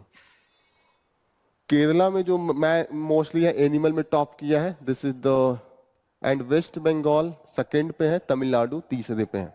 ओके, एक और चीज है, एक हिमालयन आइबेक्स पाया गया है। आइबेक्स दिखा देता हूं क्या है। इस तरीके का स्पीसीज होता है, गोट के जैसे दिखेगा। तो पहले हम कंफ्यूज थे ये कि साइबेरियन आइबेक्स है, साइबेरिया में भी इसी तरीके के स्पीसीज हैं, लेकिन अभी जो डिस्कवरी है डिफरेंस है, जो इंडिया का हिमालयन है दैट इज द डिफरेंट। तो एक स्पीसीज है, जानवर है, गोट के जैसे है और इसके जो सिंग हैं वो थोड़े बड़े हैं, और ये मेनली हिमालयन एरिया में पाया जाता है। इसका नाम है Himalayan ibex. Clear? This is a species, new species जो हमने डिस्कवर किया है। तो पूछ सकता है यूपीएससी, तो इसका नाम बस जानिएगा, पिक्चर देख लीजिए, इट्स लुक्स लाइक दैट, इससे ज्यादा नहीं पूछेगा। फिर एक चीज है जो हम कहते हैं invertebrate and vertebrate. What is the difference between the vertebrate and invertebrate?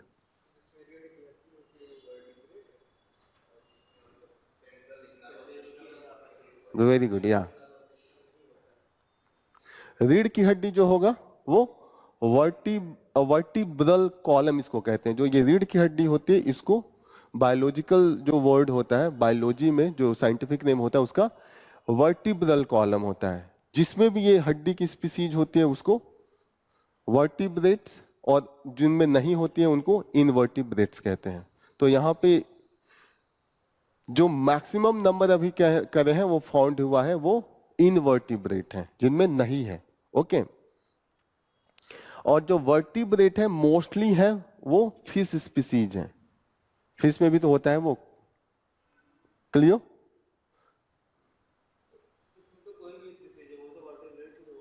हाँ, तो वही तो मैक्सिमम फिश ही पाए गए हैं। ये बोले हैं ना, ओवरऑल जो नंबर्स ऑफ न्यू स्पीसीज का खोज हुआ है मोस्टली वर्टिब्रेट्स हुआ, मोस्टली इनवर्टिब्रेट्स हुआ है। जैसे यहाँ पे एग्जांपल भी इनवर्टिब्रेट्स का एंड वर्टिब्रेट्स का। इनवर्टिब्रेट्स का एग्जांपल क्या हो गया? इंसेक्ट्स, आर्चीज, मलक्स, ये सब जो कीट फतिंगे होते हैं उनमें नहीं होती ये सब हड्डियां। दे आर आर्चीड्स एक तरीके के, ये भी एक तरीके कीट फतिंगों की कैटेगरी ही है। अब इतना आप बायोलॉजी जब पढ़ेंगे तो उसका एक एक स्पीसीज का डिफिनीशन होगा। अभी जस्ट हम्म वर्टिब्रेट्स में मैक्सिमम ये समझिए कि किस तरीके के ये प्रजाति हैं। मैक्सिमम जो बर्ड्स हैं, एनिमल्स हैं, हाँ, जिसमें भी आपको बड़े बड़े दिखते हैं, जो आपको वो देखते हैं।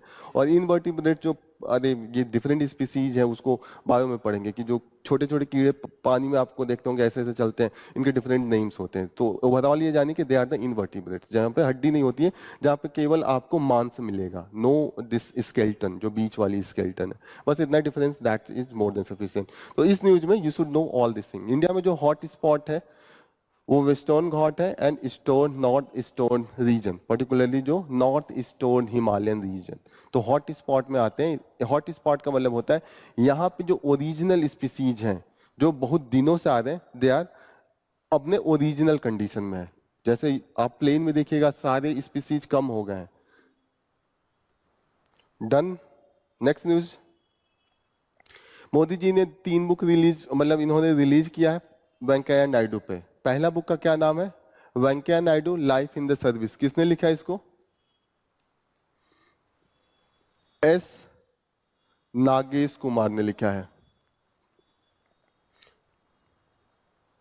दूसरे बुक का नाम है, पहला बुक लिख लिया Venkaiah Naidu life in service, जो राइटर है वो है एस नागेश कुमार। जो दूसरा बुक है celebrating Bharat the mission and message of Shri Venkaiah Naidu, और इसके जो राइटर है IV सुब्बा राव है, IV सुब्बा राव।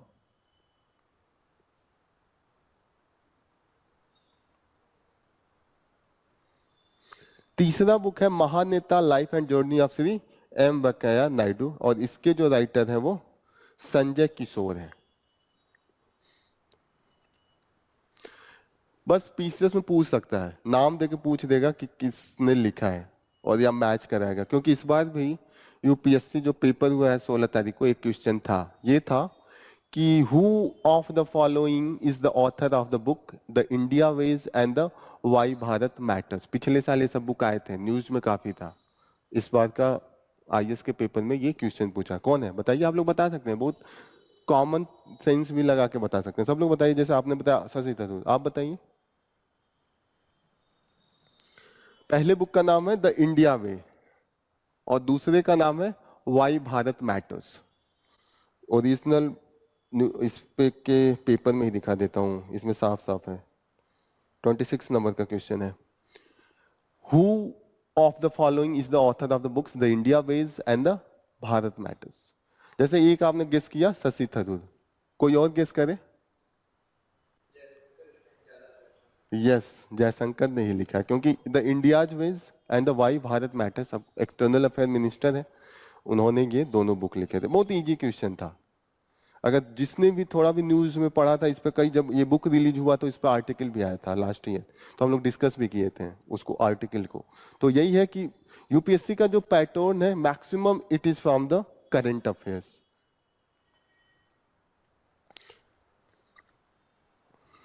जैसे ये नीचे वाला क्वेश्चन ये भी करंट अफेयर्स से था। लास्ट ईयर अर्जेंटीना का इलेक्शन हुआ, वहां पे बहुत बवाल था, अर्जेंटीना कंटिन्यूअसली न्यूज में था, कुछ नहीं तो 3-4 आर्टिकल मैंने डिस्कस किया था। अभी जनवरी फरवरी में ये आर्टिकल अर्जेंटीना पे मैं डिस्कस किया था, क्वेश्चन आ गया वही। बस इकोनॉमिक क्राइसिस था, वहां पे चीजें काफी महंगी हो गई थी। सूडान में कंटिन्यूअसली लड़ाई था, 2 मिलिट्री फोर्स आपस में सिविल वॉर चल रहा था। अभी बीच में भी हम लोग एक दिन न्यूज में भी किए थे। तो they were particularly continuously in to the news और उसको पूछ लिया उठा के। नेक्स्ट न्यूज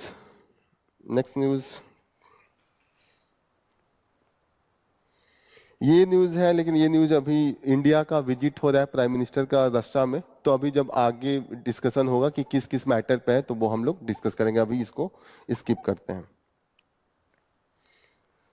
डायरेक्ट अब एडिटोरियल पे आते हैं। पहला एडिटोरियल है जो इंडिया का वर्ल्ड कप में अभी जीता है। कहां पे ये था वर्ल्ड कप का फाइनल?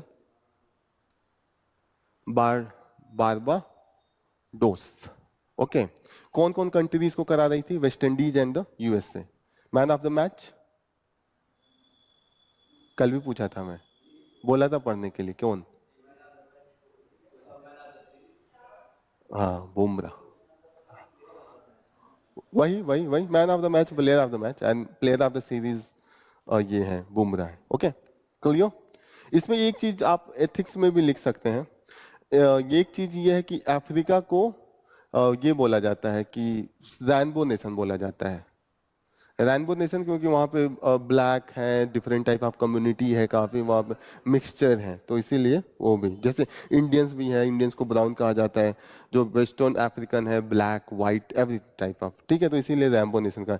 एक एग्जांपल एथिक्स में लिख सकते हैं कि अफगानिस्तान जो अपने देश में खुद तालिबान के इशू को लेके लड़ रहा है, अपने खुद को नेशन को लेके लड़ रहा है, वो सिर्फ अभी उनके पास वो नहीं था, फील्ड नहीं था खेलने के लिए, वो अपना प्रैक्टिस भी पाकिस्तान में आके कर रहे थे फील्ड, ताकि वो मैच के लिए, तो भी सेमीफाइनल में पहुंच गए। तो ये होता है कि कठिन परिस्थिति में भी चीजें जीती जा सकती हैं, मतलब आप सक्सेस पा सकते हैं। उसका एक एग्जांपल अफगानिस्तान है। एथिक्स में कभी एग्जांपल देना हो तो ये बहुत ही लाजवाब एग्जांपल है कि जो अब जिस तरीके से अफगानिस्तान ने परफॉर्म किया, ये शो करता है कि despite you have the bad condition, जैसे होता है ना कि आप एकदम जैसे एसी में ही रह के सिर्फ बढ़िया पढ़ाई नहीं किया जा सकता है, आप नॉर्मल फैन चला के भी पढ़ाई कर सकते हैं। तो ये कभी आपको एग्जाम्पल देना हो एथिक्स के पेपर में तो ये आप याद रखिएगा, ये लिख सकते हैं। नेक्स्ट न्यूज जो ऑलरेडी हम लोगों ने बहुत कवर किया है कि जो court on the climate right and how India can enforce it, how India can enforce it, ये हम लोगों ने काफी डिस्कस किया है कि क्या चल रहा है। मैटर क्या था कि मैटर कोर्ट में ये था कि जो ग्रेट इंडियन बस्टर्ड है उनकी जो ट्रांसमिशन लाइट थी उससे लड़के काफी डेथ हो रही थी कंटिन्यूअसली, वो 400 थे, गिर के उनका नंबर 87 पे आ गया था, ऐसे कोर्ट में केस में गया और ये केस को लेके गए थे MK रंजीत सिंह एंड, और किसके खिलाफ था? इंडियन गवर्नमेंट के खिलाफ था। तो मेन इस केस का नाम है रंजीत सिंह केस, वर्सेस जो है यूनियन ऑफ इंडिया है, इसीलिए ऐसे केस में लिखा जाता है।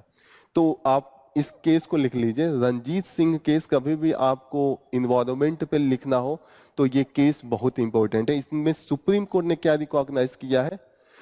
सुप्रीम कोर्ट ने बोला है कि जो फंडामेंटल राइट्स हैं उसके अंडर में right to be free from the adverse effect of the climate change. इसका क्या हुआ कि अगर क्लाइमेट चेंज के कारण मेरे ऊपर या किसी के भी ऊपर एडवर्स इफेक्ट आता है तो उसका जिम्मेदार कौन होगा?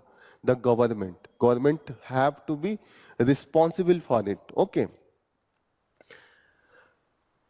मेन मुद्दा था कि how the electricity transmission line can be built, और जो क्रिटिकली इंडेंजर्ड स्पीसीज है ग्रेट इंडियन बस्टर्ड, उसको बचाया जाए, कि गवर्नमेंट का जो प्लान है कि हम क्लाइमेट चेंज को रोकने के लिए हम ट्रांसमिशन लाइन और जो हमारी एनर्जी नीड है उसको रिन्यूएबल एनर्जी से करें। तो गवर्नमेंट तो अच्छा ही कर रही थी ना, गवर्नमेंट तो चाहती थी CO2 कम हो, ग्रीन हाउस कम हो, लेकिन अब बैलेंस बनाइए ना। आप ग्रीन हाउस कम करने के लिए किसी स्पीसीज को आप एलिमिनेट नहीं कर सकते हैं। Is it clear? तो यही है कि ये तो आपने जजमेंट दे दिया, सुप्रीम कोर्ट तो इजी है बोल देना। जैसे अगर आपको कोई जजमेंट सुनाना बहुत इजी होता है, लेकिन उसको जमीन पे इन्फोर्स करना डिफिकल्ट होता है ना। जैसे कोई फादर अपने बेटे को लिख के दे दे कि हाँ मैं मर्सिडीज दूंगा, लेकिन मर्सिडीज लिख के देना इजी है, खरीद के देना डिफिकल्ट है ना। उसके हाथ में वो आ जाए, दैट इज डिफिकल्ट। यहां पे होगा कि आपने कह दिया कि ये सब चीजें होनी चाहिए। जैसे इंडिया का DPSP है, डायरेक्टिव प्रिंसिपल जो है ना, उसमें बहुत से राइट है कि सबको ये राइट होना चाहिए, लेकिन राइट देगा कौन? इसीलिए उसको नॉन इन्फोर्सिबल बनाया गया है। DPSP के बारे में आपको पता होगा, फंडामेंटल राइट्स इन्फोर्सिएबल है and DPSP is not enforceable. The same is with the हियो, कि आपने तो जजमेंट दे दिया, पूरे इस आर्टिकल में यही डिस्कस कर रहे हैं कि this is very difficult to implement, क्योंकि दिक्कत है कि ट्रांसमिशन लाइन को जमीन के अंदर नहीं बिछाया जा सकता है, पैसे 10 गुने लगेंगे। आप कोल बचाने के लिए, एक तो CO2 कम करने के लिए, एक तो आप जा रहे हैं ट्रांसमिशन लाइन लगाने। ट्रांसमिशन लाइन का कॉस्ट ऑलरेडी ज्यादा है। जैसे कोल से जो इलेक्ट्रिसिटी प्रोड्यूस होती है, अगर 3 रुपए आती है, अगर आप सोलर एनर्जी से प्रोड्यूस करके देंगे तो वो 6 रुपए का होगा। अभी धीरे धीरे रेट कम हो रहा है, फिर भी अभी हाई है। आर यू गेटिंग ना? क्योंकि वो सोलर जो वोल्टेइक सेल है या जो भी मटेरियल है, उसका एक्सपोर्ट काफी महंगा होता है, उसमें जो मेंटेनेंस चार्ज होता है जो बैटरी का, वो काफी महंगा होता है। तो दैट इज ऑलरेडी हाई। अब आप कह रहे हैं जमीन के नीचे करना, ऐसे नॉर्मल पोल लगा के तान दिया, अब जमीन के नीचे पूरा खोदिए, दैट इज वेरी डिफिकल्ट ना। पूरा खोद के नीचे बिछाना, फिर उसको ऊपर से मिट्टी लगाना, तो that cost is not that much affordable. तो यहां पे ये है कि कहीं ना कहीं जजमेंट का एक कह रहे हैं कि इंप्लीमेंटेशन में दिक्कत आएगी। That is the main analysis of this article. Clear? जो मेन आपको याद रखना है, ये केस बहुत इंपॉर्टेंट है, जो रंजीत सिंह केस है, दैट इज इंपॉर्टेंट। और ये कॉन्स्टिट्यूशनल राइट दिया है, that is with respect to the adverse effect of the climate change. Adverse का मतलब होता है कि खराब इफेक्ट। क्लियर? समझ में आया आपको? आपको आ रही, आप बहुत दिनों बाद, क्योंकि ये सब चीजें हम लोग थोड़ा पढ़ चुके हैं, इसीलिए मैं थोड़ा जल्दी जल्दी करता हूँ। Already we have discuss all this thing, तो चीजें आपको समझ में आ रही है, मैं इसीलिए। अच्छा, जहां पे नहीं समझ में आ रही प्लीज आस्क, क्योंकि हम लोग कंटिन्यूअली 10 दिन से ये डिस्कशन। हाँ, अच्छा, आपका पहला दिन है, that's why it will be difficult. धीरे धीरे चीजें समझ में आएंगी, क्योंकि चीजें रिपीट होती हैं न्यूज़पेपर की, क्योंकि यही चीजें हो सकती है कोई और राइटर 5 दिन बाद लिखेगा, तो अगेन सेम हम लोग रिपीट करेंगे। नेक्स्ट जो न्यूज है, रिस्पाइट में स्टील इल्यूड बेलीगोर्ड कम्युनिटी। बेलीगोर्ड का कम्युनिटी का मतलब कोई कम्युनिटी जिस पे प्रहार किया जा रहा हो, उसके लिए रिस्पाइट में स्टील इल्यूड। इल्यूड का मतलब अभी भी वो सपने जैसा दिख रहा है, रियलिटी नहीं दिख रहा है। ये मेनली लिखा जा रहा है in the context of the, जो इंडिया में मुस्लिम्स के खिलाफ एक तरीके का जो निगेटिव इमेज बना के रखा गया है, उसके लिए है कि पिछले 10 सालों में, ऐसा राइटर बोल रहे हैं, मेरा ये व्यू नहीं है, the writer is the Sheikh Mujibur Rahman है, he is the author of the सिक्वे हिंद। ओके, तो he is a writer and he is now associated with the Jamia Millia central university, जो दिल्ली का है। इसके ये प्रोफेसर है, इनका व्यू है। ओके, क्योंकि अभी कोई कुछ बोल नहीं सकता है, तो यही बोल रहे हैं कि अभी हमने देखा है, जैसे इन्होंने एक लॉर्ड डफरिन जो गवर्नर जनरल ऑफ इंडिया थे, उन्होंने बोला था कि Muslim of the British India, ये nation of the 50 million reigned supreme from the Himalaya to Cape Comorin. India का जो अभी हम लोग जब देखा था, हाँ, कन्याकुमारी, तो उसको वो इस समय का नाम कैप कोमोदीन था। इन्होंने उस समय लिखा था कि जो रूल है इंडिया में वो मुस्लिम कर रहे हैं, और उनकी जो डिस्टेंस है वो हिमालय से लेकर कन्याकुमारी तक है। अब ये राइटर कह रहे हैं कि ये उन्होंने भले बोल दिया, लेकिन अभी हालत काफी खराब हो गई है, the way we are projecting, the way we are treating, जैसे इनका ये व्यू है। जो हमारे लिए जो एक कहीं हम यूज कर सकते हैं, वो यूज कर सकते हैं कि अभी जो गवर्नमेंट बनी है, नियर अबाउट 70 कैबिनेट मिनिस्टर हैं, कैबिनेट मिनिस्टर नहीं, काउंसिल ऑफ मिनिस्टर ओवरऑल 70 है, कैबिनेट मिनिस्टर तो 10 के आसपास होंगे, ओके। 70 में से not a single is the Muslim, this is the thing. And BJP ने 441 सीट पे कैंडिडेट खड़ा किया, सिर्फ एक मुस्लिम को दिया था, वो भी केरला में दिया था, वो भी ही लॉस्ट द सीट, वो जीत नहीं पाए। तो दिस इज द कंडीशन। तो ओवरऑल इसका आप कहीं कहीं यूज कर सकते हैं, जब भी कम्युनलिज्म पे या सेक्युलरिज्म पे आप आंसर लिख रहे हो, तो these are the fact you can use. 70 members, not a single is the from the Muslim community. And जो कैंडिडेट डिस्ट्रीब्यूट किया था मेन पॉलिटिकल पार्टी, उसमें तो सिर्फ एक सीट पे मुस्लिम को दिया था, and even he lost. Clear हो रहा है? मुद्दा इसलिए उठता रहता है कि रिप्रेजेंटेशन की बात होती है। जैसे अगर रिप्रेजेंटेशन नहीं होता है तो कहीं ना कहीं दिखाता है कि वल्नरेबिलिटी है। जैसे ये तो बात है कि कोई भी किसी का ख्याल रख सकता है, आदमी अच्छा होना चाहिए, लेकिन जिस तरीके से जो अभी पॉलिटिकल माहौल इंडिया में एक पोलराइज हो जाता है बात बात पे, तो उस पे ये होता है कि अगर इससे देखा जाता है कि वो कम्युनिटी कितनी स्ट्रांग है या कितनी वीक है, रिप्रेजेंटेशन भी देखा जाता है। जैसे रिप्रेजेंटेशन अगर आपका डिफरेंट एरिया में नहीं है, एडमिनिस्ट्रेशन में नहीं है, पॉलिटिकल उसमें नहीं है, आपकी असेंबली में नहीं है, तो कहीं ना कहीं ये रिप्रेजेंट करता है कि ये कम्युनिटी उतनी वीक, मतलब स्ट्रांग नहीं है, वीक है। जैसे वीमेंस का रिप्रेजेंटेशन की बात बार बार होती है, अभी भी 12% है। अगर वो स्ट्रांग रहती तो उनका भी रिप्रेजेंटेशन 50% होने के बाद भी क्यों 12% होती, कहीं ना कहीं वीक है। तो ऐसे अभी इंडिया में जो माहौल चल रहा है, वहां पे हो रहा है कि कहीं ना कहीं जो माइनॉरिटी है उनके राइट्स का एक्सप्लॉयटेशन या वायलेशन हो रहा है। वायलेशन का मतलब वो रूल एंड कॉन्स्टिट्यूशन के हिसाब से नहीं चल रहा है। This is the main topic. देखिए, हमें पॉलिटिकल नहीं होना है, हमें फैक्ट लेके अपना आंसर जस्टिफाई करना है। हम लोग क्यों पढ़ रहे हैं, we don't have to do with the politics. हमें ये लेना है कि जो जीएस पेपर का, जीएस पेपर पार्ट 1 है, उसमें एक टॉपिक है communalism and the secularism. GS paper 2 में भी जो सेक्युलरिज्म है, that is part of the preamble. तो अगर क्वेश्चन कभी आता है और क्वेश्चन पूछे गए हैं, अभी मैं आपको दिखाता हूं जो हमारा सिलेबस, पहले दिखाता हूं फिर क्वेश्चन दिखाता हूं। यूपीएससी क्वेश्चन पूछ रही है, इसलिए मैं फैक्ट दिखा रहा हूं बस आपको।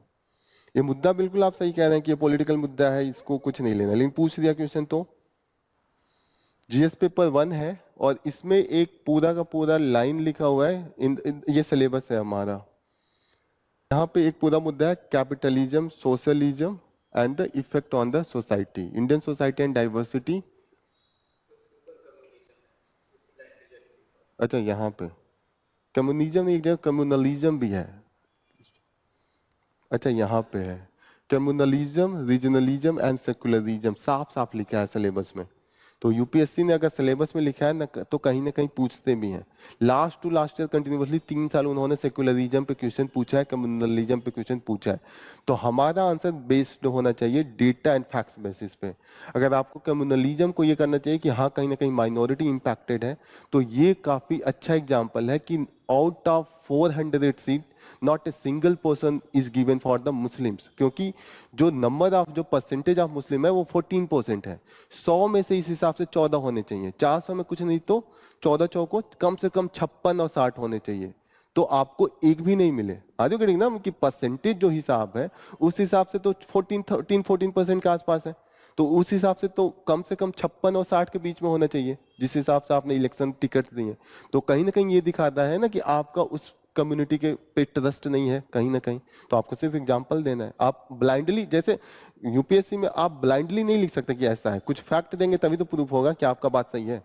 जैसे अगर क्रिटिकल एनालिसिस हो गया तो जस्टिफाई करना पड़ेगा ना, हाँ कि कहीं ना कहीं कुछ चीजें हैं, फिर आप जस्टिफाई भी कर देंगे। जैसे आप कह रहे हैं कि हाँ जो गवर्नमेंट है उनके लिए बहुत सी स्कीम है, जैसे हज की स्कीम है उनके लिए, जैसे जो मॉडर्नाइजेशन ऑफ ये जो मुस्लिम्स ये मदरसा के लिए काफी पैसे फंड दिए हैं, तो you can give the example. तो ऐसे में आप एग्जांपल दे सकते हैं। अभी हो सकता है जो माइनॉरिटी मिनिस्ट्री था, अच्छा उसको तो क्रिश्चियन को किसी को दिया है, लास्ट ईयर तो उनको दिया था नकवी को, तो नकवी शायद थे लास्ट ईयर, मुख्तार नकवी। तो इस साल शायद किसी क्रिश्चियन को दिया है केरला के, तो इस बार वो भी नहीं दिया है, तो ये दिक्कत है। क्लियर? हमें ये देखिए, ये पॉलिटिकल न्यूज है इसलिए मैं ज्यादा नहीं गया, जो हमें मुझे फैक्ट लगा वही बताया हूँ। क्लियर? हमें नहीं लिखना है ये सब चीजें किसी के सपोर्ट में या किसी के अगेंस्ट में, हमें सिर्फ जानना है। Okay?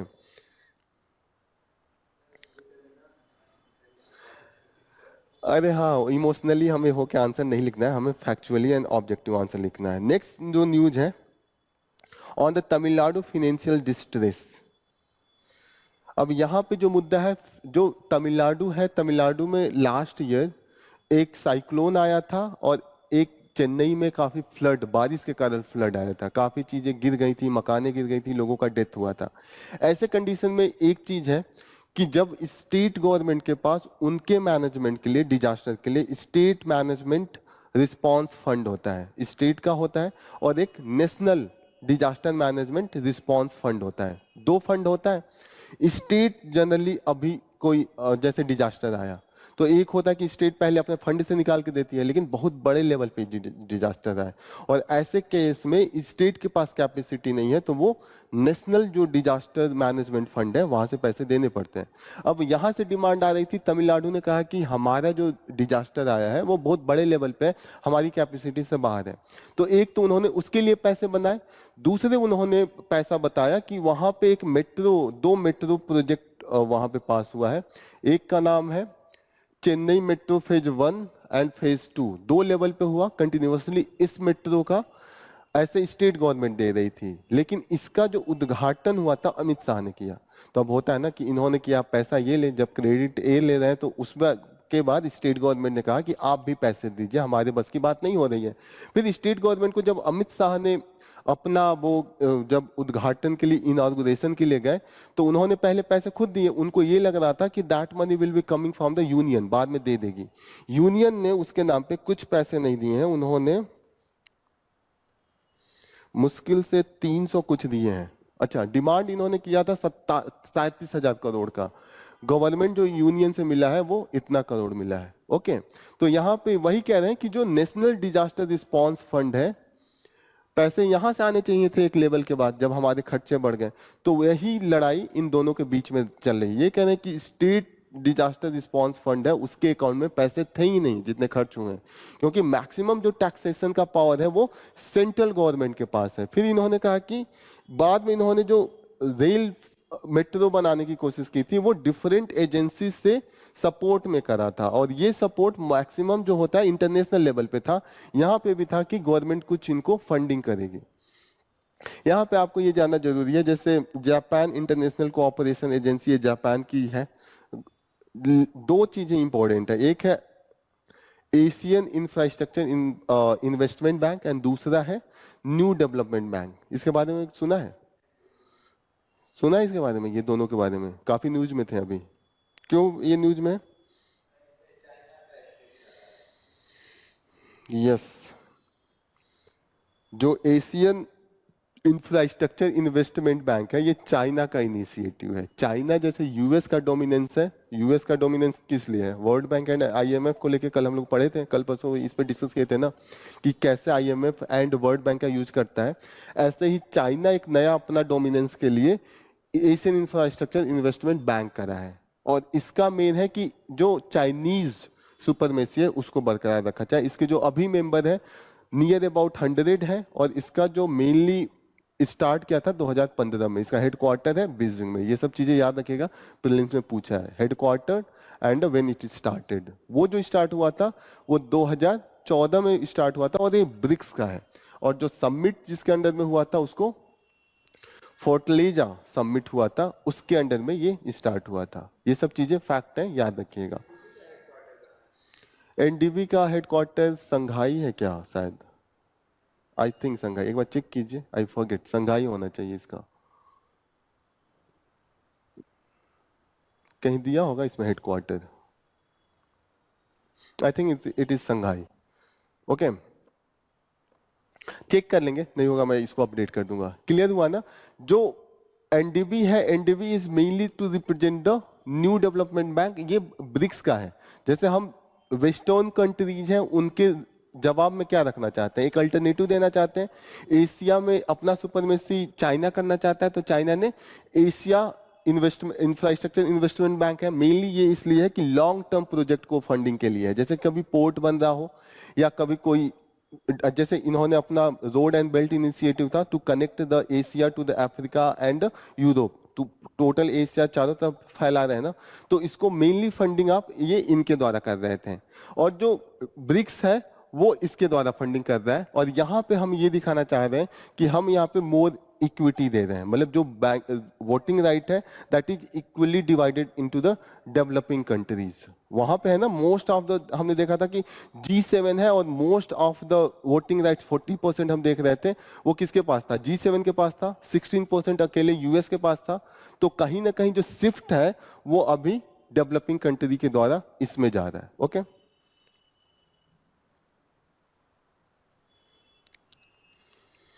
Next news, last news, should education be brought back to the state list. इस पे पूरा डिस्कशन है, what is the history behind this and what is the many fact behind the this list. Education है, education अभी किस में है, concurrent list में है।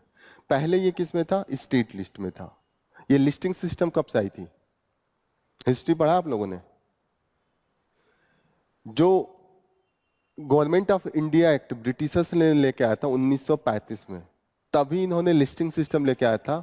उसी वक्त इन्होंने इसको प्रोविंशियल सब्जेक्ट में रखा था। उस समय इंडिया को जो छोटे छोटे यूनिट थे, अभी हम यूपी बिहार स्टेट्स कहते हैं, तब हम प्रोविंस कहते थे। तो उस समय ये प्रोविंशियल सब्जेक्ट था। ये गवर्नमेंट ऑफ इंडिया एक्ट 1935 में आया था। फिर इंडिया जब इंडिपेंडेंस मिला तो इसको स्टील हम लोग स्टेट सब्जेक्ट में ही रखें। Total 3 type of the list है, 3 type of the subject, state list, union list and concurrent list. State list क्या है, जिसमें राज्य का ही सुपरमेसी है, वही बनाएगा।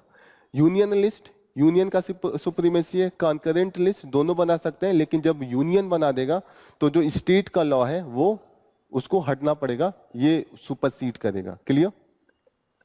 जब इंडिया आजाद हुआ तो उसमें स्टेट लिस्ट में ही आ गया। अब इमरजेंसी लग गया 1975-76 में। अब उस समय सेंटर को मैक्सिमम पावर चाहिए था। अब मिसेस जो गांधी थी उस समय, इंदिरा गांधी हमारी जो प्राइम मिनिस्टर, उन्होंने एक कमेटी बैठा दिया, मैक्सिमम वो सेंट्रलाइज पावर कर रही थी। आगे ठीक ना? तो उन्होंने उस समय स्वर्ण सिंह कमेटी बैठाया था। स्वर्ण सिंह कमेटी के ही रिकमेंडेशन पे आप पढ़िएगा, जो फंडामेंटल ड्यूटीज है वो इंट्रोड्यूस उन्हीं के रिकमेंडेशन पे हुआ था। फिर स्वर्ण सिंह जब कमेटी आए तो उन्होंने रिकमेंडेशन ये दिया था कि जो एजुकेशन है उसको हमको लोगों को ऐसे एरिया में लाना चाहिए जहां पे सेंटर यूनियन भी अपना लॉ बना सके। तो यहाँ पे है स्वर्ण सिंह कमेटी। स्वर्ण सिंह कमेटी ने बोला कि इसको ऑल इंडिया पॉलिसी बनाने के लिए इसको सेंट्रल लिस्ट में, कंकरेंट लिस्ट में आना चाहिए। अब कंकरेंट लिस्ट में इसको ला भी दिया गया था 42nd कॉन्स्टिट्यूशनल अमेंडमेंट के द्वारा। ये बहुत ही बड़ा अमेंडमेंट था। इंदिरा गांधी ने, बोला जाता है कि एक मिनी कॉन्स्टिट्यूशन लिख दिया था इस अमेंडमेंट के द्वारा। फिर उसके बाद जो गवर्नमेंट आई, जो जनता पार्टी की गवर्नमेंट आई, उन्होंने जितनी भी ये चेंजेस थी उसको बैक करने की कोशिश किया था, रिवर्स करने की कोशिश किया था by the 44th constitutional amendment act. तो ये 2 कॉन्स्टिट्यूशनल अमेंडमेंट एक्ट बहुत इंपॉर्टेंट है। बहुत ज्यादा चेंजेज आए थे 42nd अमेंडमेंट एक्ट के द्वारा एंड 44th के द्वारा। एक बार उन्होंने चेंज किया, जनता पार्टी ने वापस कर लिया। जैसे हो गया कि बीजेपी कोई लॉ लेके आई, स्कीम लेके आई, कांग्रेस आई उसको हटा दी। जैसे होता है ना कि ऐसे लॉ, जैसे प्लानिंग कमीशन है, अब बीजेपी आके हटा दिया, इन्होंने नीति आयोग लाया, अब कांग्रेस आया तो नीति आयोग हटा के फिर प्लानिंग कमीशन ला दे, तो रिवर्स कर दे ना चीजों को। तो वैसे यहाँ पे रिवर्स हुआ जब पार्टी एक दूसरे के उसमें आई। लेकिन जो एजुकेशन का सब्जेक्ट था वो नहीं हटा पाए उसको, क्योंकि राज्यसभा में इनके पास मेजोरिटी नहीं हो पाई और यहाँ पे थोड़ा सा दिक्कत हो गया। ओके, क्योंकि जो जनता गवर्नमेंट था वो लोकसभा में तो एकाएक जीत गए थे, राज्यसभा में धीरे धीरे मेजोरिटी बनती है ना, क्योंकि स्टेट में इलेक्शन अलग अलग होता है और स्टेट का शेयर होता है राज्यसभा में। जैसे बीजेपी स्टार्टिंग में आई थी 2014 में नहीं था, आते आते इनको 2018-19 तक आके इनकी मेजोरिटी आई है राज्यसभा में, क्योंकि स्टेट जीतेंगे तब तो होगा। एक क्लियर है ना? बाद में हम लोग पढ़ेंगे कि कैसे राज्यसभा का इलेक्शन होता है, तो we will see that. Next paragraph में इन्होंने डिस्कस किया कि अक्रॉस द वर्ल्ड एजुकेशन को कहां रखा गया है। क्रॉस द वर्ल्ड एजुकेशन को जनरली स्टेट लिस्ट में रखा जाता है, क्योंकि लोकल हर स्टेट की अलग अलग नीड होती है फॉर द एजुकेशन। जैसे इंडिया में है, इंडिया में बिहार का सिचुएशन और केरला का सिचुएशन बहुत अलग है। बिहार की कुछ और नीड है एजुकेशन की, वहां पे बेसिक लिटरेसी नहीं है। केरला में ऑलरेडी लिटरेसी का लेवल बहुत हाई है, तो उनको अब स्किलिंग एंड हायर एजुकेशन पे ध्यान देना है। तो इस रेशनल के बेसिस पे कि डिफरेंट रीजन है, the different type of the community and different type of the mass, जो पॉपुलेशन है उनकी डिफरेंट नीड है, तो as per that there should be the, ये फ्रीडम होना चाहिए रीजनल गवर्नमेंट को कि अपने अनुसार पॉलिसी बनाए। लेकिन इनका जो मैडम का था, इंदिरा गांधी का था, वो कह रही थी कि एक यूनिफॉर्म एजुकेशन होना चाहिए, जो गवर्नेंस होना चाहिए एक तरीके का होना चाहिए ताकि कंफ्यूजन ना हो, इसलिए इन्होंने कहा कि कॉन्करेंट लिस्ट में होना चाहिए। ओके, तो argument into the favour of the education into the concurrent list, यहां पे देखिएगा इन्होंने क्या इंक्लूड किया कि यूनिफॉर्मिटी आएगी, एजुकेशन पॉलिसी का एक यूनिफॉर्म बनेगा। फिर इन्होंने कहा कि स्टैंडर्ड जो होगा वो हम हाई रखेंगे, क्या पता कोई स्टेट गवर्नमेंट है गिरा के नीचे ला दे, तो इन्होंने कहा था कि नहीं, हम हाई पे रखेंगे। एंड जो सेंटर स्टेट के बीच में होगा वो प्रॉपर कम्युनिकेशन होगा, जैसे मॉडल लॉ बना के सेंटर दे देगी, स्टेट अपने अनुसार उसको इंप्लीमेंट करेगी। तो ये इनका मेन जो था वो लॉजिक था। अब किसी भी कंट्री को जो इतनी बड़ी है वहां पे one size fit for all formula नहीं लगता है कि एक आपको मैंने पैंट बना के दे दिया, पूरे क्लास को कहा कि सब लोग पहने, अलग अलग कमर होगी ना, साइज अलग अलग, लेंथ होगी, अलग अलग डिमांड होगा। तो one size fit for all for the diversity is not good. किसी किसी के लिए तो अच्छा हो सकता है, जैसे टोपी दे दूं तो टोपी सब में आ जाएगा, लेकिन पैंट के लिए चीजें अलग होंगी, शर्ट के लिए चीजें अलग होंगी। आर यू गेटिंग ना? तो the thing is that one size fit education में सही नहीं था, इन्होंने ऐसा बोला।